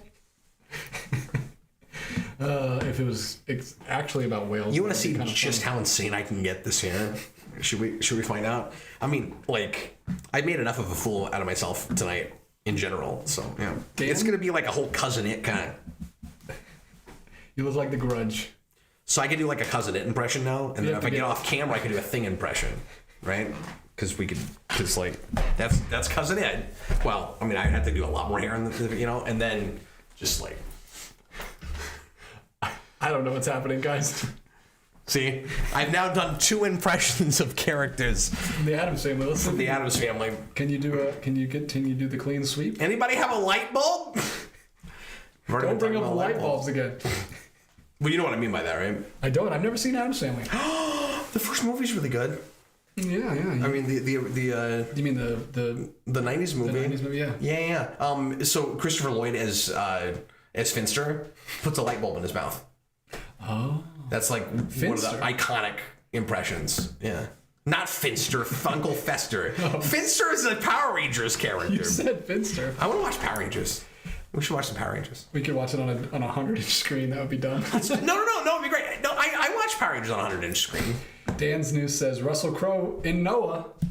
There you go. There you go. Dude, I watch Power Rangers on a 100-inch screen regularly. That's true. That's true. I've never popped out these. I haven't popped out the DVDs since we've been in this house. What show should we watch? Or should we watch a Sentai? I mean, I don't have any Sentais. Well, we can stream it. Yeah. Remember, we streamed some Sentai when I was here last time. Yeah. I don't know if I can get that pulled up on my Fire Stick though. Is there an app? Yeah, there's an app, I think. Okay. Now that you say that, I'm actually not sure. What can we watch? Dan's News has also read that Tom Clancy book, and so has Daniverse. Popular book. You're only through Lost Galaxy, aren't you? On your discs. Yes. Okay. Those are the ones I have. I should have brought you some Power Rangers. I brought you some more figures for your game. It's just not movies or shows. But I should have brought you like some. Do you have the 2017 movie? I do. Do you? Mm-hmm. What version do you have? Just the regular Blu-ray? Yeah. I mean, I have the Best Buy exclusive Blu-ray, but yeah. Do you? It's a Blu-ray. Okay, cool. I don't think I've seen that one. I have the Steelbook. That's what I was asking. Oh, yeah. I'm not a fan of Steelbook. No, I know you're not, but that's why I was wondering if you had a special edition, which special edition you had. Okay. If you were a special edition, which I have really tanked the show. Okay. All right, where were we? We have Patriot Games. Right? See, okay, Chewbacca's lover. Fine, screw it. Forget. I'm done. Oh no! See, I was waiting for somebody to say something like that, and now I'm not doing it anymore. What did he say? He said I look like Flash from Batman Begins. Hey, we haven't got to that super chat yet. Don't read ahead. Don't read ahead of my notes. Okay. Hold on. You can freak out when we get there. Okay, but now that I know it, can I do something? Can I do something? Just make it more Flash-like. Well, you don't like falafel? That's interesting. You could do a pretty good cosplay of him. I'm not gonna hit you again. I'm just kidding. Okay. I don't want a Batman insignia imprinted on my face from your fists. Busted Sim, what's the over-under on Cap getting blackout drunk? Well, I don't have any more alcohol sitting in front of me. Yeah. So 0%. It is that kind of night, though. But it's my first day here. I kind of want to wait a couple days. Yeah, I want to take him out tomorrow to some cool places. I don't want him to be sleeping in. I probably shouldn't be hungover in the morning. Or not like that hungover. Dan says, eat some falafel. I'd eat anything right now. I've got to have something. I'm really hungry. I told you I would go grab you something. Well, I thought the show was over. We still have 2 super chats somehow. All right. I want to thank everybody for the super chats this evening. Robert Wild. Thank you so much, very much. DJ, make Cap watch Psych. All of it. You don't have to make me. I want to watch that show. Psych is it's right there above your head. You see it? That big pineapple is the Psych complete series. Well, and I have to love it because it's pineapple. That's just a running joke. I watched the pilot and a couple episodes, I think, and I liked it. I just forgot to keep going with it. But no, you don't have to stop me. I'll watch it. It's a fun show. I showed Connor an episode here because it was the Twin Peaks parody episode. They do a lot of movie pastiche. I've been wanting to see They do a Clue episode. The Clue episode. That's what it is. Where yeah. you're going. Thank you. Yeah, they do a lot of film pastiche. I'll watch that one. A lot of movie references in that show. I'd recommend starting with episode 2 because the pilot is like a longer hour-and-a-half episode and it's not that good. Let's see. Chewbacca's lover. Cap looks like Flash from Batman Begins with his hair. Why, you don't like falafel? We already did that. Okay. Is that it? Are we done? We've got 2 more. Thanks for watching. We'll see you later, folks. Oh, we got 2 more? Okay. Jar Jar Ed, $5. I know you know that I am telling Cap to watch Psych. I know you know that Cap has not watched Psych. Is he quoting something right now? No. Oh, wait, probably. Oh, he is. Okay, so he's quoting the theme song. So the theme song goes, I know you know that I'm not telling the truth, but he's putting in... He's doing a Weird Al parody of the theme song. He's also wrong. Because I have watched that show. I just haven't watched all of it. And I don't think you can fit that. That Cap has not watched Psych. Now, it's not the right syllable count. You got to try harder, Jar Jar Ed. But I do appreciate the effort, and I got the reference. And you probably would if you had seen more episodes. yeah, it's been too long. But you've seen some episodes. The wine is starting to wear off. I'm starting to feel a little bit more like Flash. What's another Jimbo, you don't take the taste, makes guys like us nervous. Okay, you just speak only in Flash lines for the rest of the show, and I'm going to ask you a question. I thought you were going to say the rest of the weekend. I'm glad I'm not being held to that. That's because that's going to be limiting. It's going to be very... Last one of the night. You ready for this? Chewbacca's lover.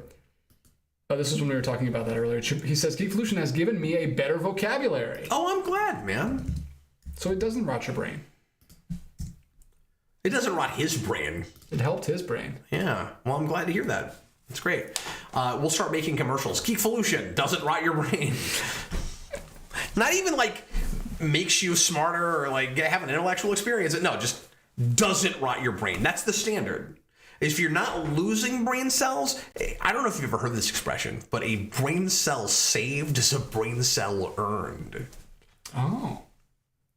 I believe it was The Tick who said this? Lincoln who said this. Oh, okay. Yes. Okay.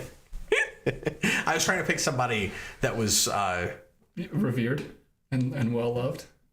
Yeah, but I don't know. Anyway. Should I just start reading these regular chats? Yeah, I've lost it. No, we need to finish the show. We're done. That was the last super Okay, chat. thank you guys so much for watching. We sure appreciate you. I said the wine was wearing off. I don't know if that's true.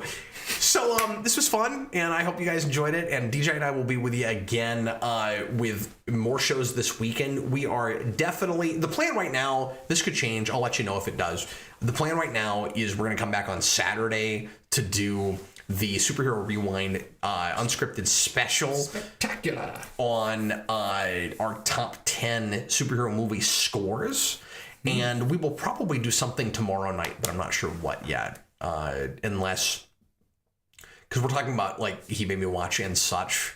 I don't know yet. We might skip tomorrow and just go Saturday. I don't know. Did we talk about something specific for tomorrow?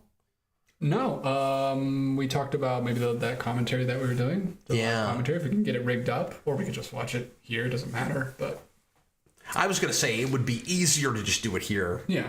But yeah, some kind of Friday just the commentary stream tomorrow probably, but we're playing things by ear because this is sort of my vacation, but you know we're gonna make a lot of content for you too. So thanks for being here. I hope you enjoyed it, and we're gonna get going now because you can live stream from your phone, so we could really, I mean, the sky's the limit. What we want to do. Yeah, there could be like a whole 24-hour stream and you don't even know about it. We could go we'll go bowling. Live stream our bowling session. That's true. Although I don't like the video quality on my phone. It's not great. And I didn't bring a tripod or anything. Yeah. Well, I have a tripod right there. We could use the for a phone? Yeah. Oh, why don't I have that? Why do you have that? I don't have that. I don't know. I didn't know we use it for taking photos. I didn't know you could buy that. Yeah. Well, I'm going to take a picture of that and buy one because I didn't know that you could do that. There's our tech tip for the day. This is a new segment we're adding. I'm just going to bring it right here. Hey, you just pop the phone right in. That's great. I didn't know about that. There you go. Look at that. And you can flip it sideways. Mm-hmm. Turn sideways. Look at that. Wow. We're living in the future. All right, we're going to get going. Dan, thanks for all the advice about how to not be too hungover in the morning. And I already know about that, but I appreciate it nonetheless. And Dan, I'll message you later. And everybody else, thanks so much for being here. This was the Captain Logan Show. I was Captain Logan, and this was DJ Martinez. We'll see you really soon. Bye, everybody.